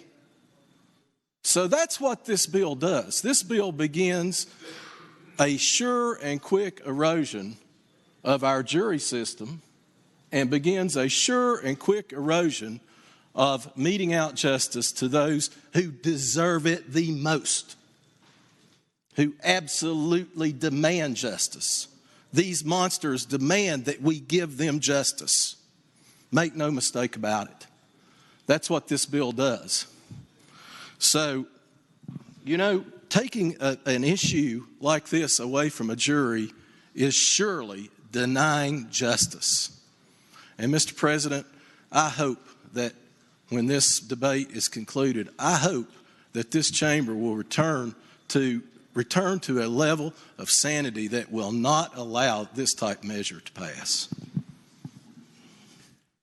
Thank the Senator. For what purpose does Senator from Fairfax City, Senator Peterson, rise? Mr. President, just speak extremely briefly to the bill. Senator has the floor. Mr. President, ladies and gentlemen of the jury, I like Senator Saslaw. I've voted in favor of bills for the death penalty. I think it is an option in extraordinary cases. I did vote for this bill, and I think there's some confusion going on. I want to make sure everyone understands. It's either watching on TV or in the gallery. This decision about whether or not someone is mentally ill such that they will not suffer the death penalty is still a jury decision. We're not taking that away from the jury. It's in the conviction phase. But just to read the language, the issue of whether the defendant had severe mental illness at the time of the offense is determined. It talks about shall be determined by the jury as part of the sentencing proceedings required by 19.2-264.4. I'm reading straight from subsection B. So I don't think we're changing that. So I just want to clarify that. That's all I have. Thank you. Thank the Senator. Do any senators other than the patron wish to be heard on Senate Bill 1137? Seeing none, Senator from Arlington, Senator Favolo. Thank you, Mr. President. I just want to clarify two things. Certainly, there were some eloquent points made, and I understand that under today's current system, juries can be directed by judges to consider mitigating circumstances, but there is no standard on what would be a mitigating circumstance, and there is no definition on what a seriously mentally ill person, what actions or how you would describe that. And what this bill does is it helps put definition around what juries may now be directed to consider mitigating circumstances, but they could be getting a range of different points of view or advice or guidance from judges. This actually states that when you are considering your sentencing, this is a definition you should consider. And by the way, experts will have been called, the onus is on the defendant to demonstrate serious mental illness. Prosecutor and the defendant are calling experts to make that case. This is providing a vehicle for us to live by our values. This is providing a vehicle for us to administer justice in a way that's humane and I would say in a way that reflects the values of Virginians. On that, Mr. President, I ask that the Senate pass this bill. Thank the Senator. The question is, shall Senate Bill 1137 pass?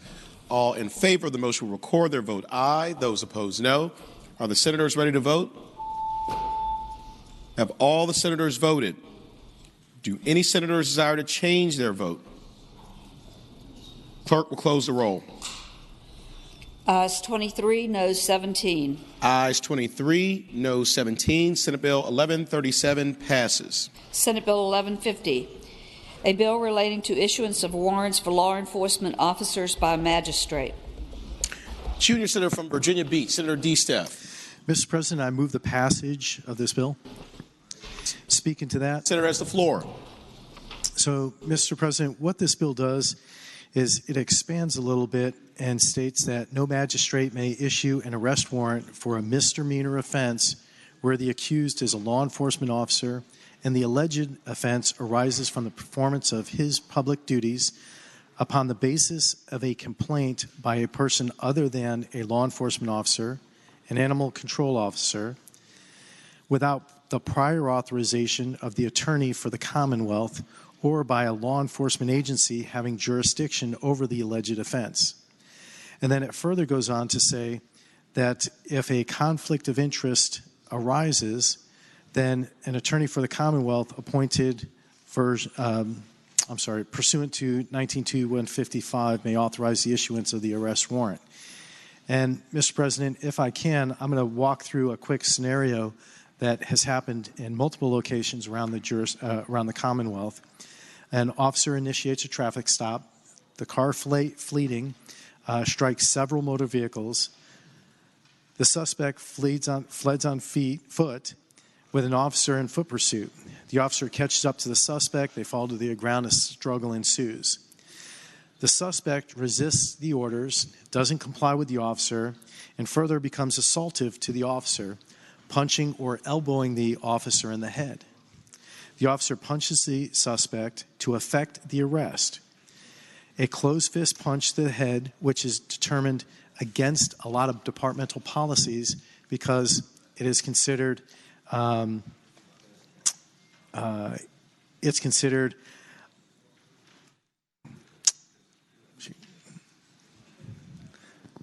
what's it called? Forceful, not forceful. Lethal force. No, not excessive. Lethal force. The suspect then goes to a magistrate and goes from magistrate to magistrate until they find one that'll actually charge the officer, and then they do it while the officer's on duty, taking that officer after the Commonwealth has said that the officer is not guilty of excessive force, taking the officer off the street. In this case that I'm referring to, the suspect was later arrested, charged, and found guilty of federal drug charges. And Mr. President, we've got to make sure that we don't take law enforcement officers off the streets by a drug dealer magistrate shopping. So with this, I request Senate Bill 1150 pass. Thank the Senator. For what purpose is Senator from Fairfax City? Senator Peterson rise. Rise to speak against the bill. Senator has the floor. Ladies and gentlemen of the body, Mr. President, I appreciate my colleague's bill, and I don't want to take too long, but, you know, when I was a young man in law school, there was a very famous case which involved the beating of a motorist named Rodney King. And that was actually caught on video, which was, frankly, in its infancy at that time. And that's the type of situation where, in that case, even if you had a video and you were to take it to magistrate and show what exactly happened, you would not have been able to get an arrest warrant issued under this statute. Right now, anybody can go to a magistrate, and if they have enough cause, they can get an arrest warrant issued. Now, I will tell you, it is extremely unusual to get an arrest warrant issued against an officer, a police officer, particularly when they're on duty. I think the amount of times this happened, you could probably count on single digits, maybe less than that, maybe zero. Maybe it's happened once in Virginia Beach. I'm not aware of it happening in Fairfax County. But I will tell you, there is a principle here that's larger than just one individual instance, and that is Nobody is above the law. Not me, not you, not the man on the third floor or the woman on the third floor. None of us is above the law. And when we write statutes like this and say, well, anyone can have an arrest warrant issued against them except for police officers on duty, or except for dog catchers on duty, or except for, any other class of people on duty. What we're doing is we're creating exemptions and saying that somehow a different set of laws applies to them. I don't think that's a good example. So, again, with all respect to my great friend from the beach, I just can't support this bill, and I'd ask other people to vote along with me. Thanks. Thank the Senator. For what purpose the Senator from Western Fairfax, Senator Marsden, rise? Mr. President, rise to speak in favor of the bill. Senator has the floor. Although somewhat reluctantly, because I appreciate the gentleman from Fairfax City's comments about no one's above the law and people need to be treated equally. But one of the problems we run into is if that warrant does get issued and that person does get arrested and it does get found later to be untrue, you can have that expunged, you can have a burning ceremony at the courthouse, but you can bet that somebody in a company that does security background checks out there has scraped that screen from the magistrate's office, and that person stays with it forever. And you can't get those eliminated. I've been through this in terms of certain orders issued in domestic abuse cases. Is that it stays on those computers because on that day it was true. And it would be true that on that day there was an arrest warrant issued, and that follows that officer the rest of his life. And he was trying to do his duty. He was trying to exercise his public trust. He still gets justice. You have a Commonwealth attorney who looks at this and makes that determination. It's an extra layer of scrutiny for these individuals who we put on the line every day as law enforcement officers out there. And while I appreciate the need for equal justice for all, I think you can achieve equal justice in the same way by having the Commonwealth attorney look at this before a warrant is issued. Thank you. Thank the Senator. For what purpose does the Senator from Roanoke City, Senator Edwards, rise? Mr. President, I rise against the bill. Senator has the floor. And I associate my comments with those of the gentleman from Fairfax City. One of the most important principles in our society is no person is above the law, period. And to carve out special treatment for different people because of their status erodes confidence in the law. And the facts that were given to us in the committee were that a defendant in a criminal case got mad at the officer and went to the magistrate to get a warrant for some bogus reason, apparently. And the magistrate said no. Then he went to the next magistrate on duty, and he said yes. And then the matter went to the Commonwealth Attorney's office, and he dropped charges. Now, the officer should not have been arrested. It was a miscarriage, but miscarriages do happen, unfortunately. It happens to people who are never guilty to begin with, whether they're an officer or not. But the fact is, justice was done in that case, other than the officer, unfortunately, having to go to the inconvenience of being arrested. Nobody likes that. But the charges were dropped. Now, if we say police officers can never be charged, without a prosecutor's approval, I would love to see that nobody gets charged without a Commonwealth attorney, assistant Commonwealth attorney approving the arrest. That's not going to happen, though. That's not the way our system works. But we should not carve out special exceptions for people in different categories. Should we pass a bill that says no member of the General Assembly should ever be arrested without a warrant from the magistrate issued and a Commonwealth attorney approving it? I don't think that's going to happen, nor should it. We should all be treated the same under the law, and when you treat people specially, it erodes respect for the law. And I have the utmost, empathy for anybody who is falsely arrested. It does happen, and it's a terrible thing. And there's a remedy, which is you can sue for false arrest if you want, although that rarely happens as well. But just a bigger principle: no person is above the law, nor should the law respect one group of people over others. I think that's the big basic principle here. And so, reluctantly, I intend to vote against this bill. Thank the senator. For what purpose is Senator from Spotsylvania, Senator Reeves, rise? Thank you, Mr. President. I rise reluctantly to speak in favor of the bill. Senator has the floor. I have to speak from personal experience. I happen to be one of two police officers in this chamber, my other being my seatmate from the state police. And believe it or not, this happens quite often. And I remember specifically as a rookie officer responding to a scene where multiple arrests were being made and being falsely accused of a use of force. And before I even got to the station, the folks that were part of this incident were trying to swear out a warrant for my arrest for use of force.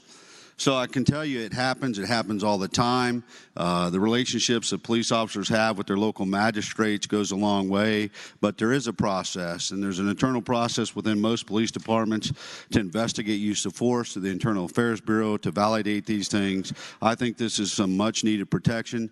We have video cameras now for these sort of things, and there is an administrative process, but this does allow a little more protection for those folks who are out there doing it day in and day out. And I can tell you 9 out of 10 times, depending on what shift you work and where you work, you're not the guy that shows up that people want to see. No one wants to see a police officer till they need a police officer. Firemen get a different break. Everybody loves them. But all of us get nervous when a police car pulls behind them and you're driving home. If you don't, something's wrong with you. And that is the truth. So, and when you have to show up in the middle of a domestic at 11 o'clock at night and everybody's tanked and somebody's beat up and you're having to make split-second decisions, people don't always comply with your verbal commands when you place them under arrest. And when you go to put hand irons on somebody, that's a physical arrest. And when they buck and they hit you and you have to use a little more force to get that last cuff on, it's not a gentle process. It's just not. And it's not fun, but you have to do it. And sometimes people get upset and feel like you use too much to affect it. They don't take into effect their own behavior, and they're running down to the magistrate screaming like a child that we did something wrong to them. And so I will tell you, I think this bill is needed. I think the patron's done a good job of articulating what's happened in Virginia Beach. But I will tell you, it happens throughout every jurisdiction in the Commonwealth and other states. I think it's much needed protection. I hope you'll support the bill. Thank the senator. For what purpose is the senator from Grayson, Senator Carrico, rise? Speak to the bill. Senator has the floor.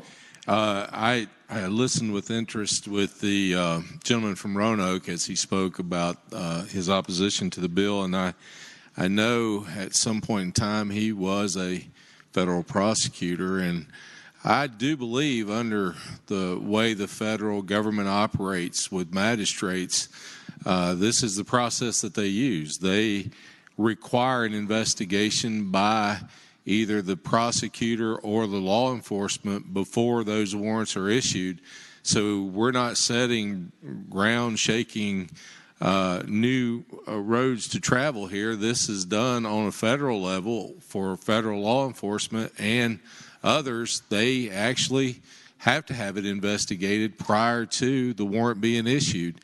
And as far as the warrant being issued for law enforcement by a magistrate, I've always found that a lot of those making the complaint after the intoxication wears off, their memory becomes a little more clear, and it wasn't exactly what they told the magistrate. So I would hope that we support the bill because I think this is something that we already use in the federal system, and we should be using it now. Thank the senator. Do any senators other than the patron wish to be heard on Senate Bill 1150? Seeing none, the junior senator from Virginia Beach, Senator DeStep. Mr. President, I'm not trying to make it so anyone's above the law. What I'm trying to do is make it so, as the bill states, the basis of the complaint by a person other than a law enforcement officer, animal control officer, without prior authorization by the attorney of the Commonwealth or by a law enforcement agency. If an officer is accused of excessive force, an investigation will happen. There's a process. If they're charged with excessive force, if anyone thinks that they've used excessive force, whether it's the law enforcement agency, a fellow officer, a Commonwealth attorney, they are the ones who will say, yes, they should be charged. And at that point, they in fact should be charged. There should be a warrant issued, and we should proceed forward from there. With that, Mr. President, I hope the bill passes. Thank you. Thank the Senator. We got a couple late buzz-ins. For purposes of the Senator from Roanoke City, Senator Edwards. Mr. President, I apologize, but the gentleman from Grayson properly pointed out in the federal system, a person cannot be arrested unless an assistant United States attorney authorizes the law enforcement officer to get a warrant or do the arrest. I remember on more than one occasion I was contacted at dinner at night. I remember one famous, semi-famous case by the Secret Service.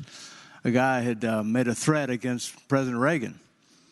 And the question was, is there enough evidence to arrest him? I first said no, and then they called back and got more information. I authorized the arrest, and the man was convicted. But the federal system is very different than the state system. I would love it if nobody gets arrested unless an assistant Commonwealth's attorney approves it. That is not going to happen because they're too busy. Often people are brought before the General District Court when there's no real ground for doing it, which is not good. I've had those cases. And then sometimes the cases are dismissed because the prosecutor's not properly prepared. I would love it if assistant Commonwealth's attorneys were more prepared and had more oversight over the police and arresting people. But this system is very different. They're too busy. There are entirely too many cases. So the federal system is very different than the state system. Thank you, Mr. President. Thank the Senator. Do any other senators wish to be heard? Seeing none, the question is, shall Senate Bill 1150 pass? All in favor of the motion will record their vote aye. Those opposed, no. Are the senators ready to vote? Have all the senators voted? Do any senators desire to change their vote?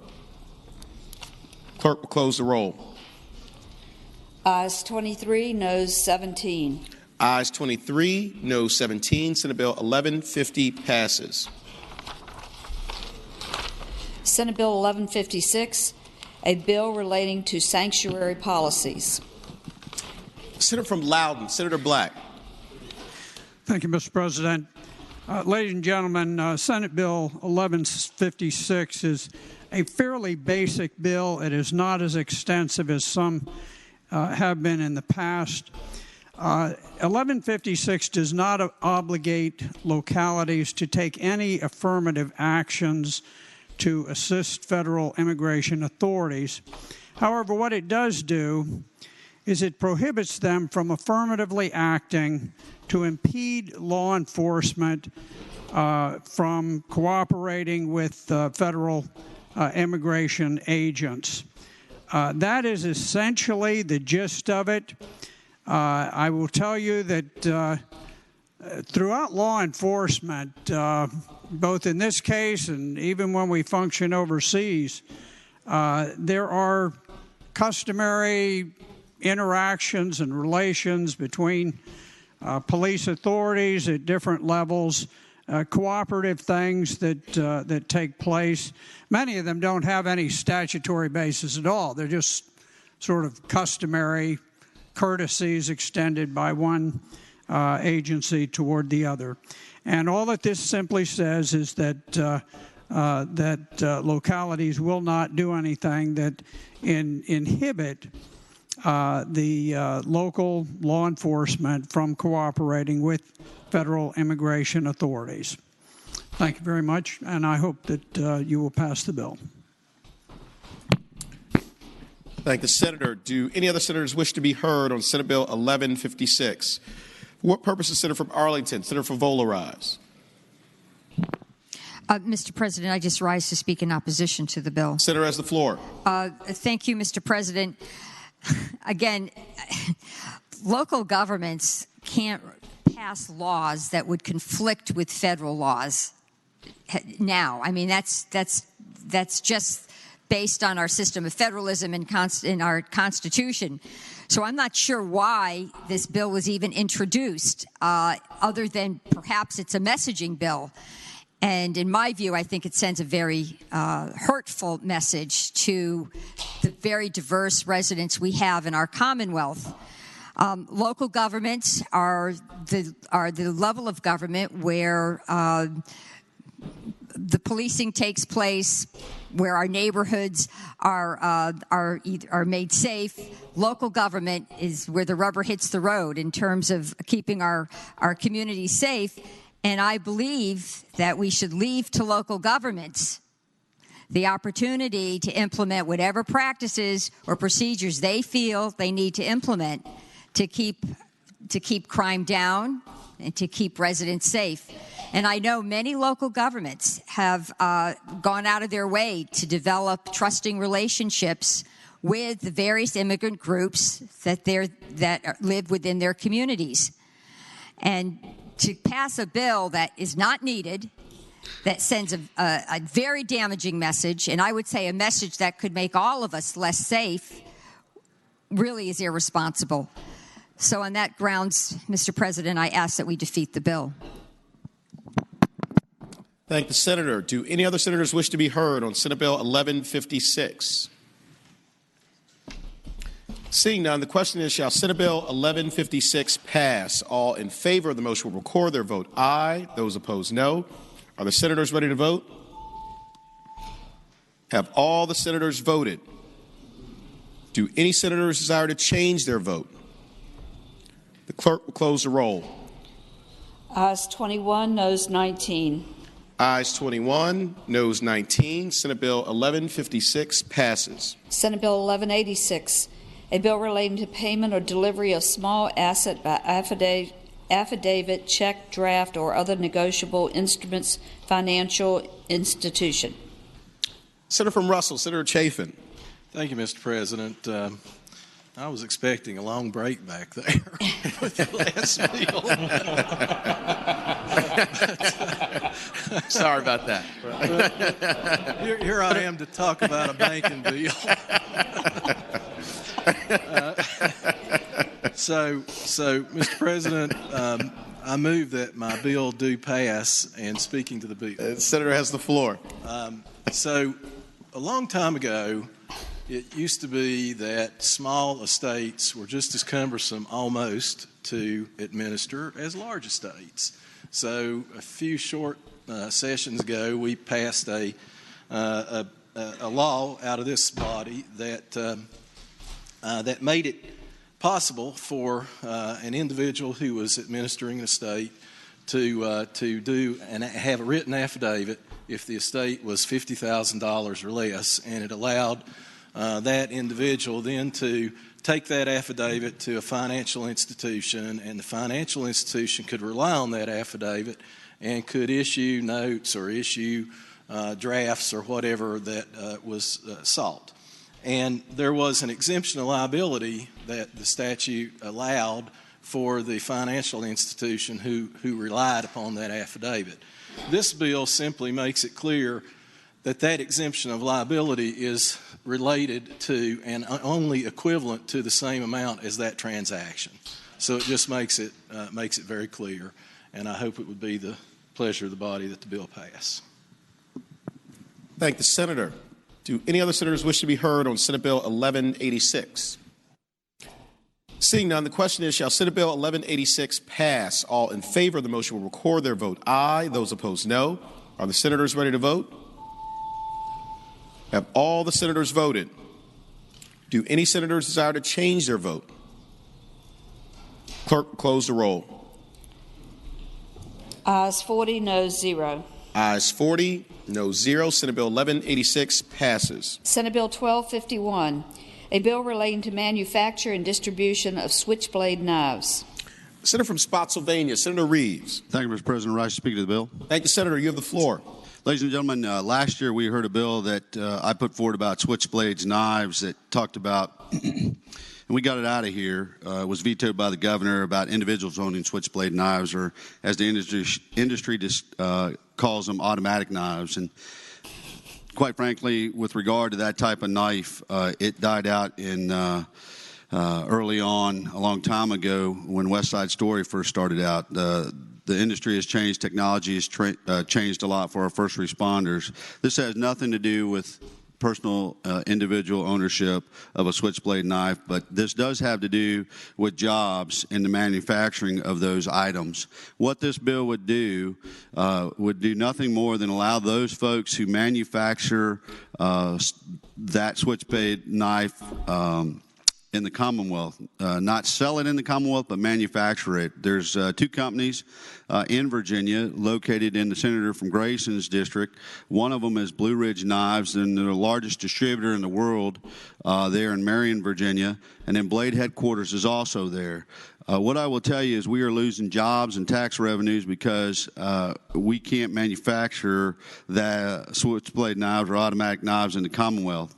Just to give you an idea, Washington State not long ago passed a bill that will allow them to do this. In less than a year, they raised another $1 million in tax revenues. Tennessee, same thing. Currently, there are 44 states that allow these types of knives. We would just like to be able to manufacture here and sell them to those 44 states. It would mean a lot to, I know, the senator from Grayson to allow his companies that are homesteaded there to the opportunity to do that, and that's what this bill would do. And with that, Mr. President, I ask the bill pass. Thank the senator.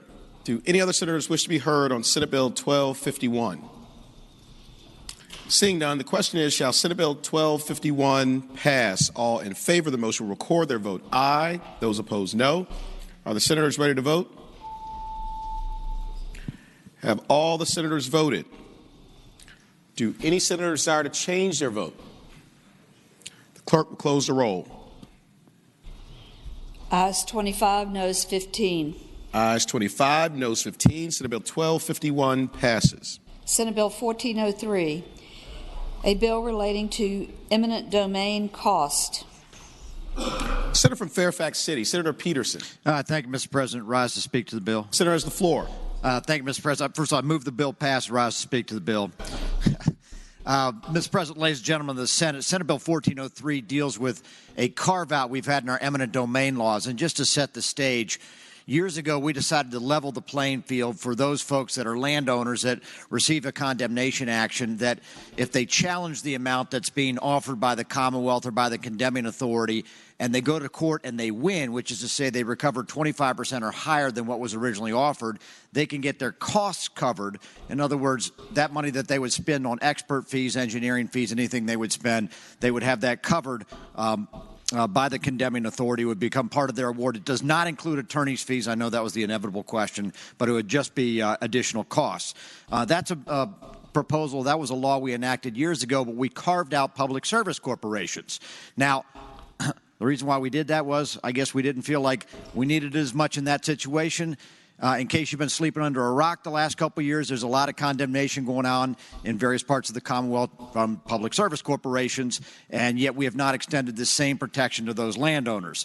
This bill would simply level the playing field within the level playing field by saying that all landowners have the same access to recovery of costs, whether or not the condemning authority is VDOT, a county, or it's a public service corporation like Dominion or one of the gas companies. It's a bill that's both pro-landowner, endorsed by NFIB, and any environmental organization that's aware of it absolutely is going to endorse it because, again, it's a way to protect landowners. So essentially, I would summarize by asking you to vote for the bill. Thank you very much. Thank the senator. For what purpose does Senator from Bath, Senator Deeds, rise?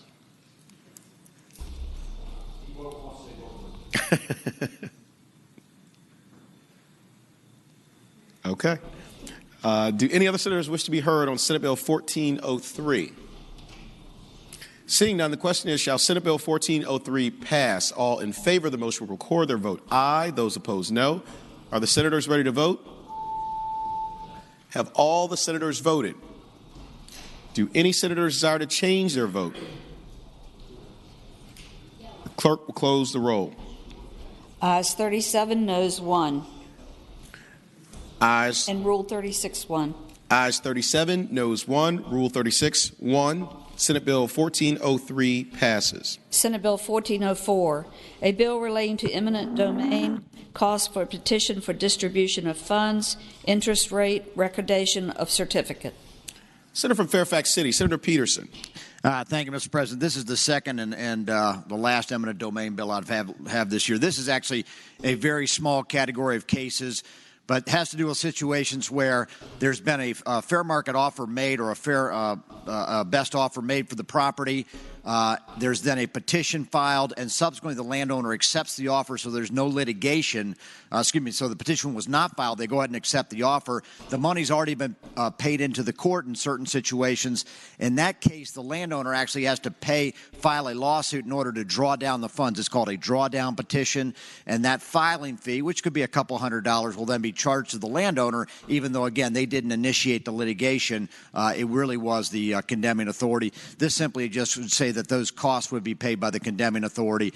It's a de minimis bill in the fact that it will only cover a very few situations, and again, this would all be done by agreement anyway. So that's really the sum and substance of the bill, and I move the bill pass. Thank you. Thank the Senator. Do any other senators wish to be heard on Senate Bill 1404? Seeing none, the question is, shall Senate Bill 1404 pass? All in favor of the motion will record their vote aye. Those opposed, no. Are the senators ready to vote? Have all the senators voted? Do any senators desire to change their vote? Clerk will close the roll. Ayes 39, noes 1. Ayes 39, noes 1. Senate Bill 1404 passes. Senate Bill 1426, a bill relating to clerks of circuit courts, retention of wills for safekeeping. Senator from Rockingham, Senator Obenshain. Mr. President, I move that the bill pass. Speaking to the bill. Senator has the floor. Mr. President, members of the Senate, this bill amends a really fairly obscure statute that I'd never really heard of. It seems that this statute was adopted, 100, 150 years ago, that said that clerks of the court can be a repository for people's wills. So if, and that's not after you die and probate the will, it's after you sign the will, you can run down the clerk's office, and if the clerk is accepting wills, you can hand your will to the clerk and say, just hold on to this. Well, problem is that many clerks across the state have held on to these things for some, maybe 150 years. And some clerks have file drawers full of old wills, and some have no old wills, and they want to figure out what in the world to do with these old wills. So this bill simply gives them some guidance. It's been submitted to the Trust and Estate section of the bar, and they simply said that maybe after 100 years have passed, it ought to be okay for the clerks to destroy these old wills that had been lodged and never picked up. So that's all this bill does. Thank the Senator. Do any other senators wish to be heard on Senate Bill 1426? Seeing none, the question is, shall Senate Bill 1426 pass? All in favor of the motion will record their vote aye. Those opposed, no. Are the senators ready to vote?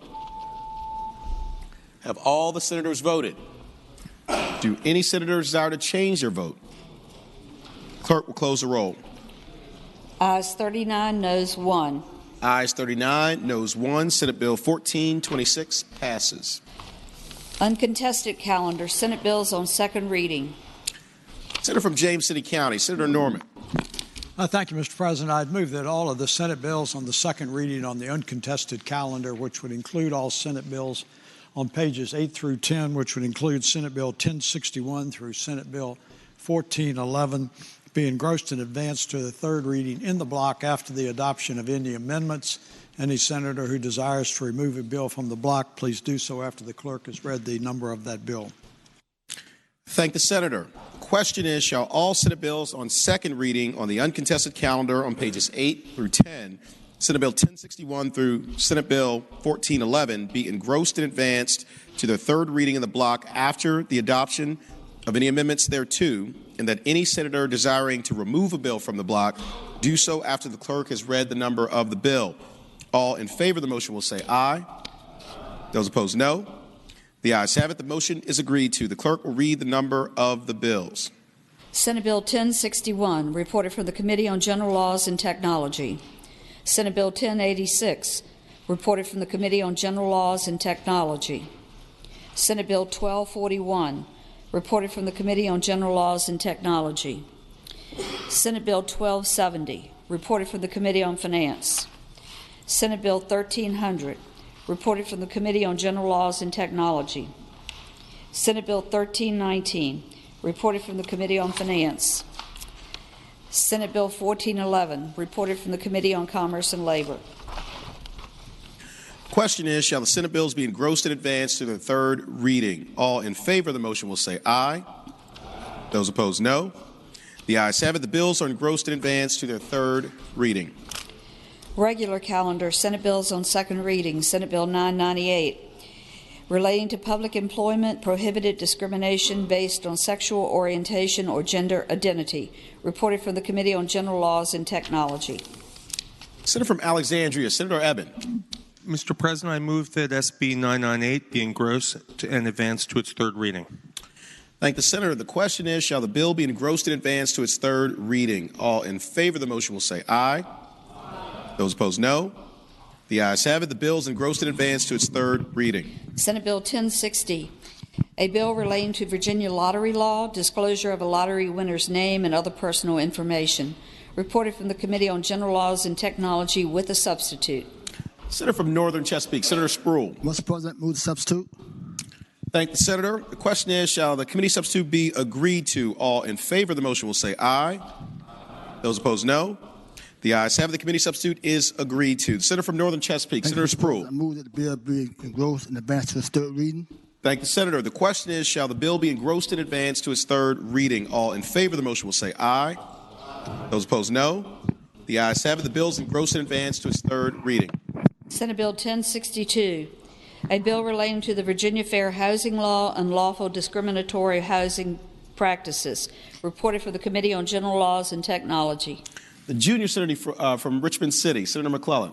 Thank you, Mr. President. Could that bill go by temporarily? It may need a slight technical amendment. Without objection, Senate Bill 1062 will go by temporarily. Senate Bill 1079, a bill relating to the payment of wages, Virginia Minimum Wage Act, reported from the Committee on Commerce and Labor, and there is a floor substitute. Senator from Northern Fairfax, Senator Howe. Thank you, Mr. President. I move we waive the reading of the floor amendment. Thank the Senator. The question is, shall the reading of the floor amendment be waived? All in favor of the motion will say aye. Those opposed, no. The ayes have it. The reading of the floor amendment is waived. Senator from Northern Fairfax, Senator Howe. Thank you. I move the floor amendment be adopted. And speaking to the floor amendment. Senator has the floor. Thank you. Virginia is one of only two states, the other one being New Mexico, that does not cover peace workers in its minimum wage law. And that's spelled P-I-E-C-E, workers, because they work mostly in the clothing industry or the textile industry, and they're paid by the piece. Federal law requires that they receive the federal minimum wage, but state law does not cover them. I frankly think that's just an oversight over the years. I honestly don't understand why it hasn't been changed. But what happened during committee, and this was heard in committee and defeated, was that there was no opposition actually to the substance of the bill, but there was fear by some that it would become a vehicle for a minimum wage bill on the floor. Now, we have a minimum wage bill on the floor, so I think that that is not necessarily germane anymore. But what I think is especially appropriate here is Senator Spruill is working on getting rid of the Jim Crow aspects of our minimum wage law. And what this will do is get rid of the gender bias. So I would ask that you pass this amendment. Thank the Senator. The question is, shall the floor substitute be adopted? All in favor of the motion will say aye. Those opposed, no. The ayes have it. The floor substitute is adopted. Senator from Northern Chesapeake, Senator Spruill. Thank you, Mr. President. Now with that, I ask that the bill be engrossed in advance to its third reading. Thank the Senator. The question is, shall the bill be engrossed in advance to its third reading? All in favor of the motion will say aye. Those opposed, no. The ayes have it. The bill is engrossed in advance to its third reading. Senate Bill 1109, A bill relating to the Virginia Fair Housing Law, unlawful discriminatory housing practices, sexual orientation, and gender identity. Reported from the Committee on General Laws and Technology with a substitute. The junior senator from Richmond City, Senator McClellan. Thank you, Mr. President. I move the committee substitute. Thank the senator. The question is, shall the committee substitute be adopted? All in favor of the motion will say aye. Aye. Those opposed, no. The ayes have it. The committee substitute is adopted. The junior senator from Richmond City, Senator McClellan. Thank you, Mr. President. I move the bill be engrossed and passed to its third reading. Thank the senator. The question is, shall the bill be engrossed in advance to its third reading? All in favor of the motion will say aye. Those opposed, no. The ayes have it. The bill is engrossed in advance to its third reading. Senate Bill 1153, a bill relating to the Virginia Public Procurement Act, job order contracting limitations. Reported from the Committee on General Laws and Technology with amendment. Senator from Loudoun, Senator Black. Thank you, Mr. President. There are still issues being resolved on that, and I ask that that go by for the day. Without objection, Senate Bill 1153 will go by for the day. Senate Bill 1168, a bill relating to the Department of Professional and Occupational Regulations, regulatory boards, expungement of disciplinary records. Reported from the Committee on General Laws and Technology. Junior senator from Virginia Beach, Senator DeStaff. Mr. President, I request Senate Bill 1168 be engrossed and advanced to its third constitutional reading. Thank the senator. The question is, shall the bill be engrossed in advance to its third reading? All in favor of the motion will say aye. Aye. Those opposed, no. The ayes have it. The bill is engrossed in advance to its third reading. Senate Bill 1188, a bill relating to extended service contract providers' bonding requirements. Reported from the Committee on Commerce and Labor with a substitute. Senator from Petersburg, Senator Dance. Thank you, Mr. President. I ask that the bill be engrossed and advanced to its third reading. Does the senator want to move the substitute first? I'm sorry. Don't be sorry. You're fine. Mr. President, I move the substitute. Thank the senator. The question is, shall the committee substitute be adopted? All in favor of the motion will say aye. Those opposed, no. The ayes have it. The committee substitute is adopted. The senator from Petersburg, Senator Dance. Thank you, Mr. President. I ask that the bill be engrossed and advanced to its third reading. Thank the senator. The question is, shall the bill be engrossed in advance to its third reading? All in favor of the motion will say aye. Those opposed, no. The ayes have it. The bill is engrossed in advance to its third reading. Senate Bill 1199, a bill relating to public employment, inquiries by state agencies and localities regarding criminal convictions, charges, and arrest. Reported from the Committee on General Laws and Technology. Senator from Petersburg, Senator Dance. Mr. President, I ask the bill be engrossed and advanced to its third reading. Thank the senator. The question is, shall the bill be engrossed and advanced to its third reading? All in favor of the motion will say aye. Those opposed, no. The ayes have it. The bill is engrossed and advanced to its third reading. Senate Bill 1200, a bill relating to the minimum wage. Reported from the Committee on Commerce and Labor. Senator from Petersburg, Senator Dance. Thank you, Mr. President. I ask that that bill be engrossed and advanced to its third reading. Thank the senator. We will briefly be at ease. They told me that they would go. What? They told me. What's wrong? She wasn't at her seat. She was in the back. They were going to be in. Okay.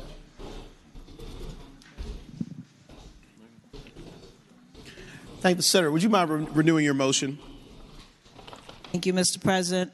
I ask that the bill be engrossed and advanced to its third reading. Thank the senator. The question is, shall Senate Bill 1200 be engrossed in advance to its third reading? All in favor of the motion will say aye. Those opposed, no. The ayes have it. The bill is engrossed in advance to its third reading. Senate Bill 1229, a bill to direct the Board of Housing and Community Development to promulgate regulations pertaining to trampoline courts. Reported for the Committee on General Laws and Technology with amendment. Senator from Alexandria, Senator Eben. Thank you, Mr. President. I move the committee amendment. Thank the senator. The question is, shall the committee amendment be adopted? All in favor of the motion will say aye. Those opposed, no. The ayes have it. The committee amendment is adopted. Senator from Alexandria, Senator Eben. Bill be engrossed and advanced to its third constitutional reading. Thank the senator. The question is, shall the bill be engrossed in advance to its third reading? All in favor of the motion will say aye. Those opposed, no. The ayes have it. The bill is engrossed and advanced to its third reading. Senate Bill 1259, a bill relating to official designation state first food. Reported from the Committee on General Laws and Technology. Senior Senator from Richmond City, Senator Sturdivant. Mr. President, I move that the bill be engrossed and advanced to its third reading. Thank the Senator. The question is, shall the bill be engrossed and advanced to its third reading? All in favor of the motion will say aye. Those opposed, no. The ayes have it. The bill is engrossed and advanced to its third reading. Senate Bill 1318, a bill relating to the requirement for the governor's submission of bills requesting an authorization of additional bonded indebtedness. Reported from the Committee on Finance. Senator from Augusta, Senator Hanger. I move the bill be engrossed and advanced to its third reading. Thank the Senator. The question is, shall the bill be engrossed and advanced to its third reading? All in favor of the motion will say aye. Aye. Those opposed, no. The ayes have it. The bill is engrossed and advanced to its third reading. Senate Bill 1323, a bill to create a 6-year capital outlay plan for projects to be funded entirely or partially from general fund supported resources and to repeal Chapters 715 and 722 of the Acts of Assembly of 2017. Reported from the Committee on Finance with amendments. Senator from Augusta, Senator Hanger. I move the committee amendments be agreed to. Thank the Senator. The question is, shall the committee amendments be agreed to? All in favor of the motion will say aye. Aye. Those opposed, no. The ayes have it. The committee amendments are agreed to. The Senator from Augusta, Senator Hanger. Thank you, Mr. President. I move the bill be engrossed and advanced to its third reading. Thank the Senator. The question is, shall the bill be engrossed and advanced to its third reading? All in favor of the motion will say aye. Those opposed, no. The ayes have it. The bill is engrossed and advanced to its third reading. Senate Bill 1387, a bill relating to covenants and not to compete, low-wage employees, and penalty. Reported from the Committee on Commerce and Labor with amendment. The senior senator from Virginia Beach, Senator Wagner. Thank you, Mr. President. I move the committee amendment be agreed to. Thank the Senator. The question is, shall the committee amendment be agreed to? All in favor of the motion will say aye. Those opposed, no. The ayes have it. The committee amendment is agreed to. The senior senator from Virginia Beach, Senator Wagner. And now, Mr. President, I move that Senate Bill 1387 be engrossed and advanced to its third reading. Thank the Senator. The question is, shall the bill be engrossed and advanced to its third reading? All in favor of the motion will say aye. Those opposed, no. The ayes have it. The bill is engrossed and advanced to its third reading. Senate Bill 1588, a bill relating to partial exemption from real property taxes for flood mitigation efforts. Reported from the Committee on Finance. Senator from Accomack, Senator Lewis. Yes, sir, Mr. President. I move the bill be engrossed and passed on to its third reading. Thank the Senator. The question is, shall the bill be engrossed and advanced to its third reading? All in favor of the motion will say aye. Those opposed, no. The ayes have it. The bill is engrossed and advanced to its third reading. Turning to page 11, Senate Bill 1062. The junior senator from Richmond City, Senator McClellan. Thank you, Mr. President. I ask that we adopt the floor amendment, which has now been Mr. President, I move that we waive the reading of the floor amendment. Thank the Senator. The question is, shall the reading of the floor amendments be waived? All in favor of the motion will say aye. Aye. Those opposed, no. The ayes have it. The reading of the floor amendments is waived. Junior Senator from Richmond City, Senator McClellan. Thank you, Mr. President. Now I move the adoption of the floor amendment, which is technical in nature. Thank the Senator. The question is, shall the floor amendments be adopted? All in favor of the motion will say aye. Aye. Those opposed, no. The ayes have it. The floor amendments are adopted. The junior senator from Richmond City, Senator McClellan. Thank you, Mr. President, and I move the bill be engrossed and passed to its third reading. Thank the Senator. The question is, shall the bill be engrossed and advanced to its third reading? All in favor of the motion will say aye. Those opposed, no. The ayes have it. The bill is engrossed and advanced to its third reading. Uncontested calendar, Senate bills on first reading. Senator from James City County, Senator Norman.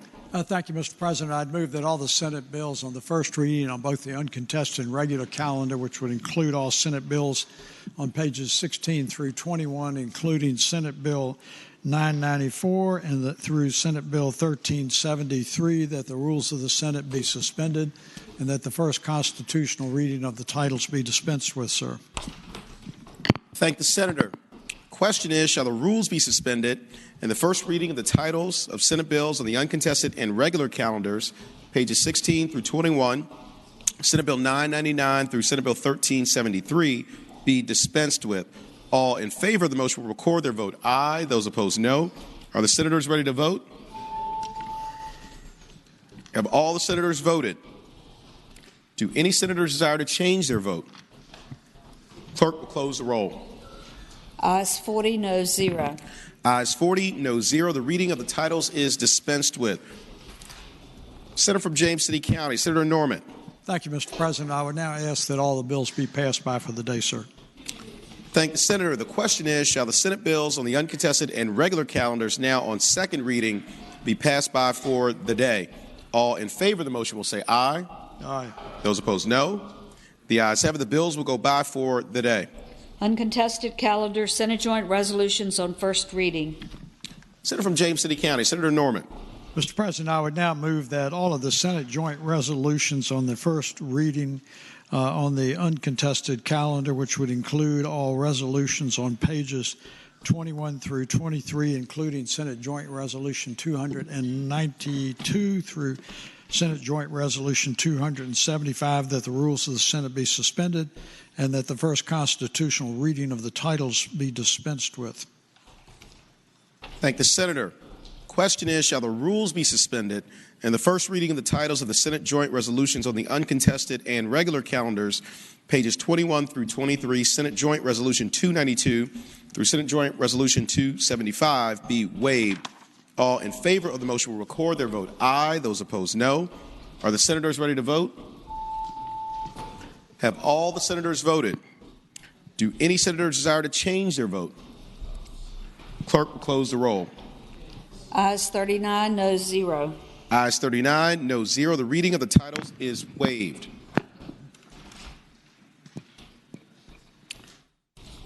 Senator from James City County, Senator Norman. Thank you, Mr. President. I'd ask that all those resolutions be passed by for the day, sir. Thank the Senator. The question is, shall the Senate joint resolutions on the uncontested and regular calendars now on second reading be passed by for the day? All in favor of the motion will say aye. Aye. Those opposed, no. The ayes have it. The resolutions will go by for the day. Memorial resolutions. Senator from James City County, Senator Norman. Mr. President, I would now move all the memorial resolutions on page 23 of the calendar, which includes Senate Joint Resolution 280 through Senate Joint Resolution 85, be agreed to in the block in the usual manner, waiving the reading of the resolution. Any senator who desires to remove a resolution from the block should please do so after the clerk has read the title of that resolution. Thank the Senator.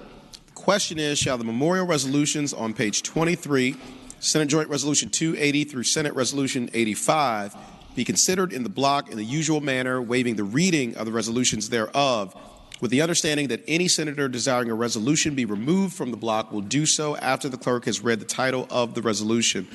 All in favor of the motion will say aye. Those opposed, no. The ayes have it. The motion is agreed to. The resolutions are before us in the block. The clerk will read the titles of the memorial resolutions. Senate Joint Resolution 280, celebrating the life of Dennis Dunn Horton. Senate Joint Resolution 303, celebrating the life of William Clinton Walker. Senate Joint Resolution 304, celebrating the life of Derek Brandon Hill. Senate Resolution 85, celebrating the life of Brenda Lee Hanson Ike. Mr. President. Senior Senator, Senator Cosgrove. Thank you, Mr. President. I'd ask that Senate Resolution 85 be taken out of the block and by for the day. Without objection, Senate Resolution 85 will be removed from the block and will go by for the day. The remaining resolutions will be agreed to in the usual manner. All those in favor of agreeing to the memorial resolutions will please rise.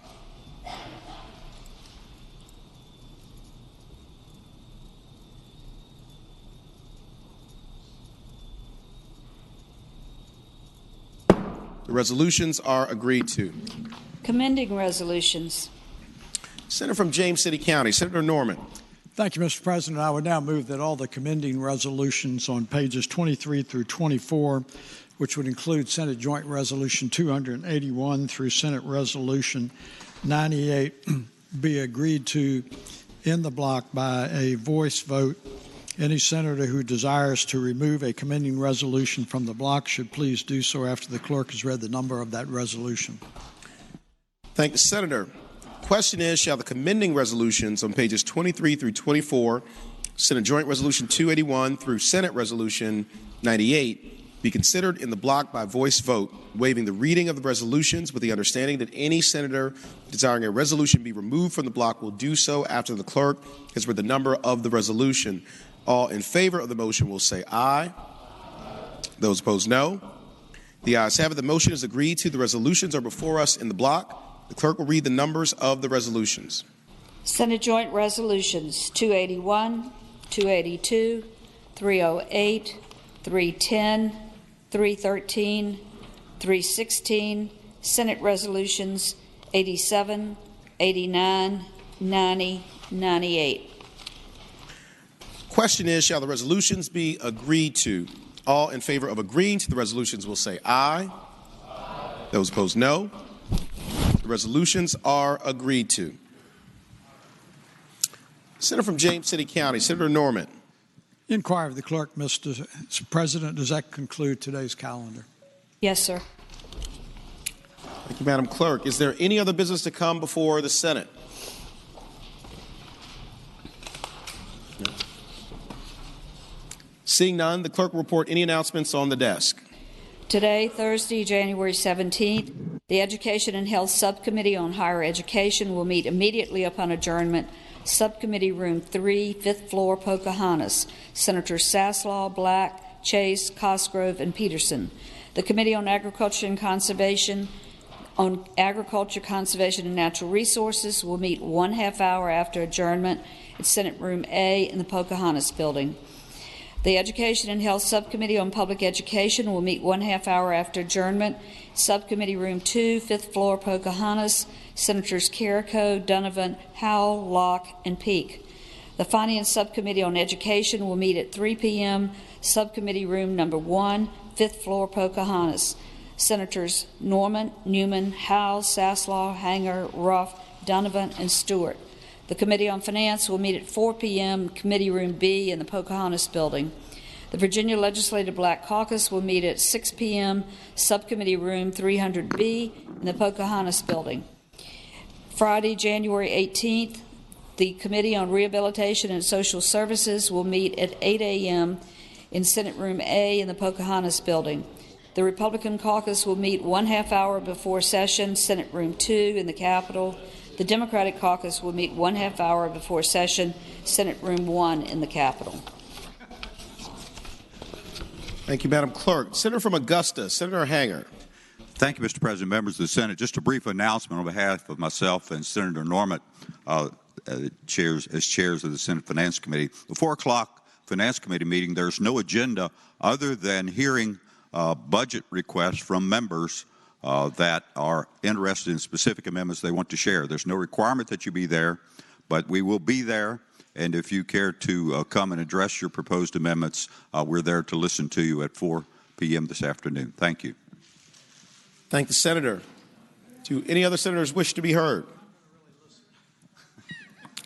Seeing none, the Senator from Bedford, Senator Newman. Mr. President, I move that the Senate do now adjourn until 10 a.m. tomorrow. Thank the Senator. The question is, shall the Senate stand adjourned until 10 a.m. tomorrow? All in favor of the motion will say aye. Those opposed, no. The ayes have it. The Senate stands adjourned until 10 a.m. tomorrow.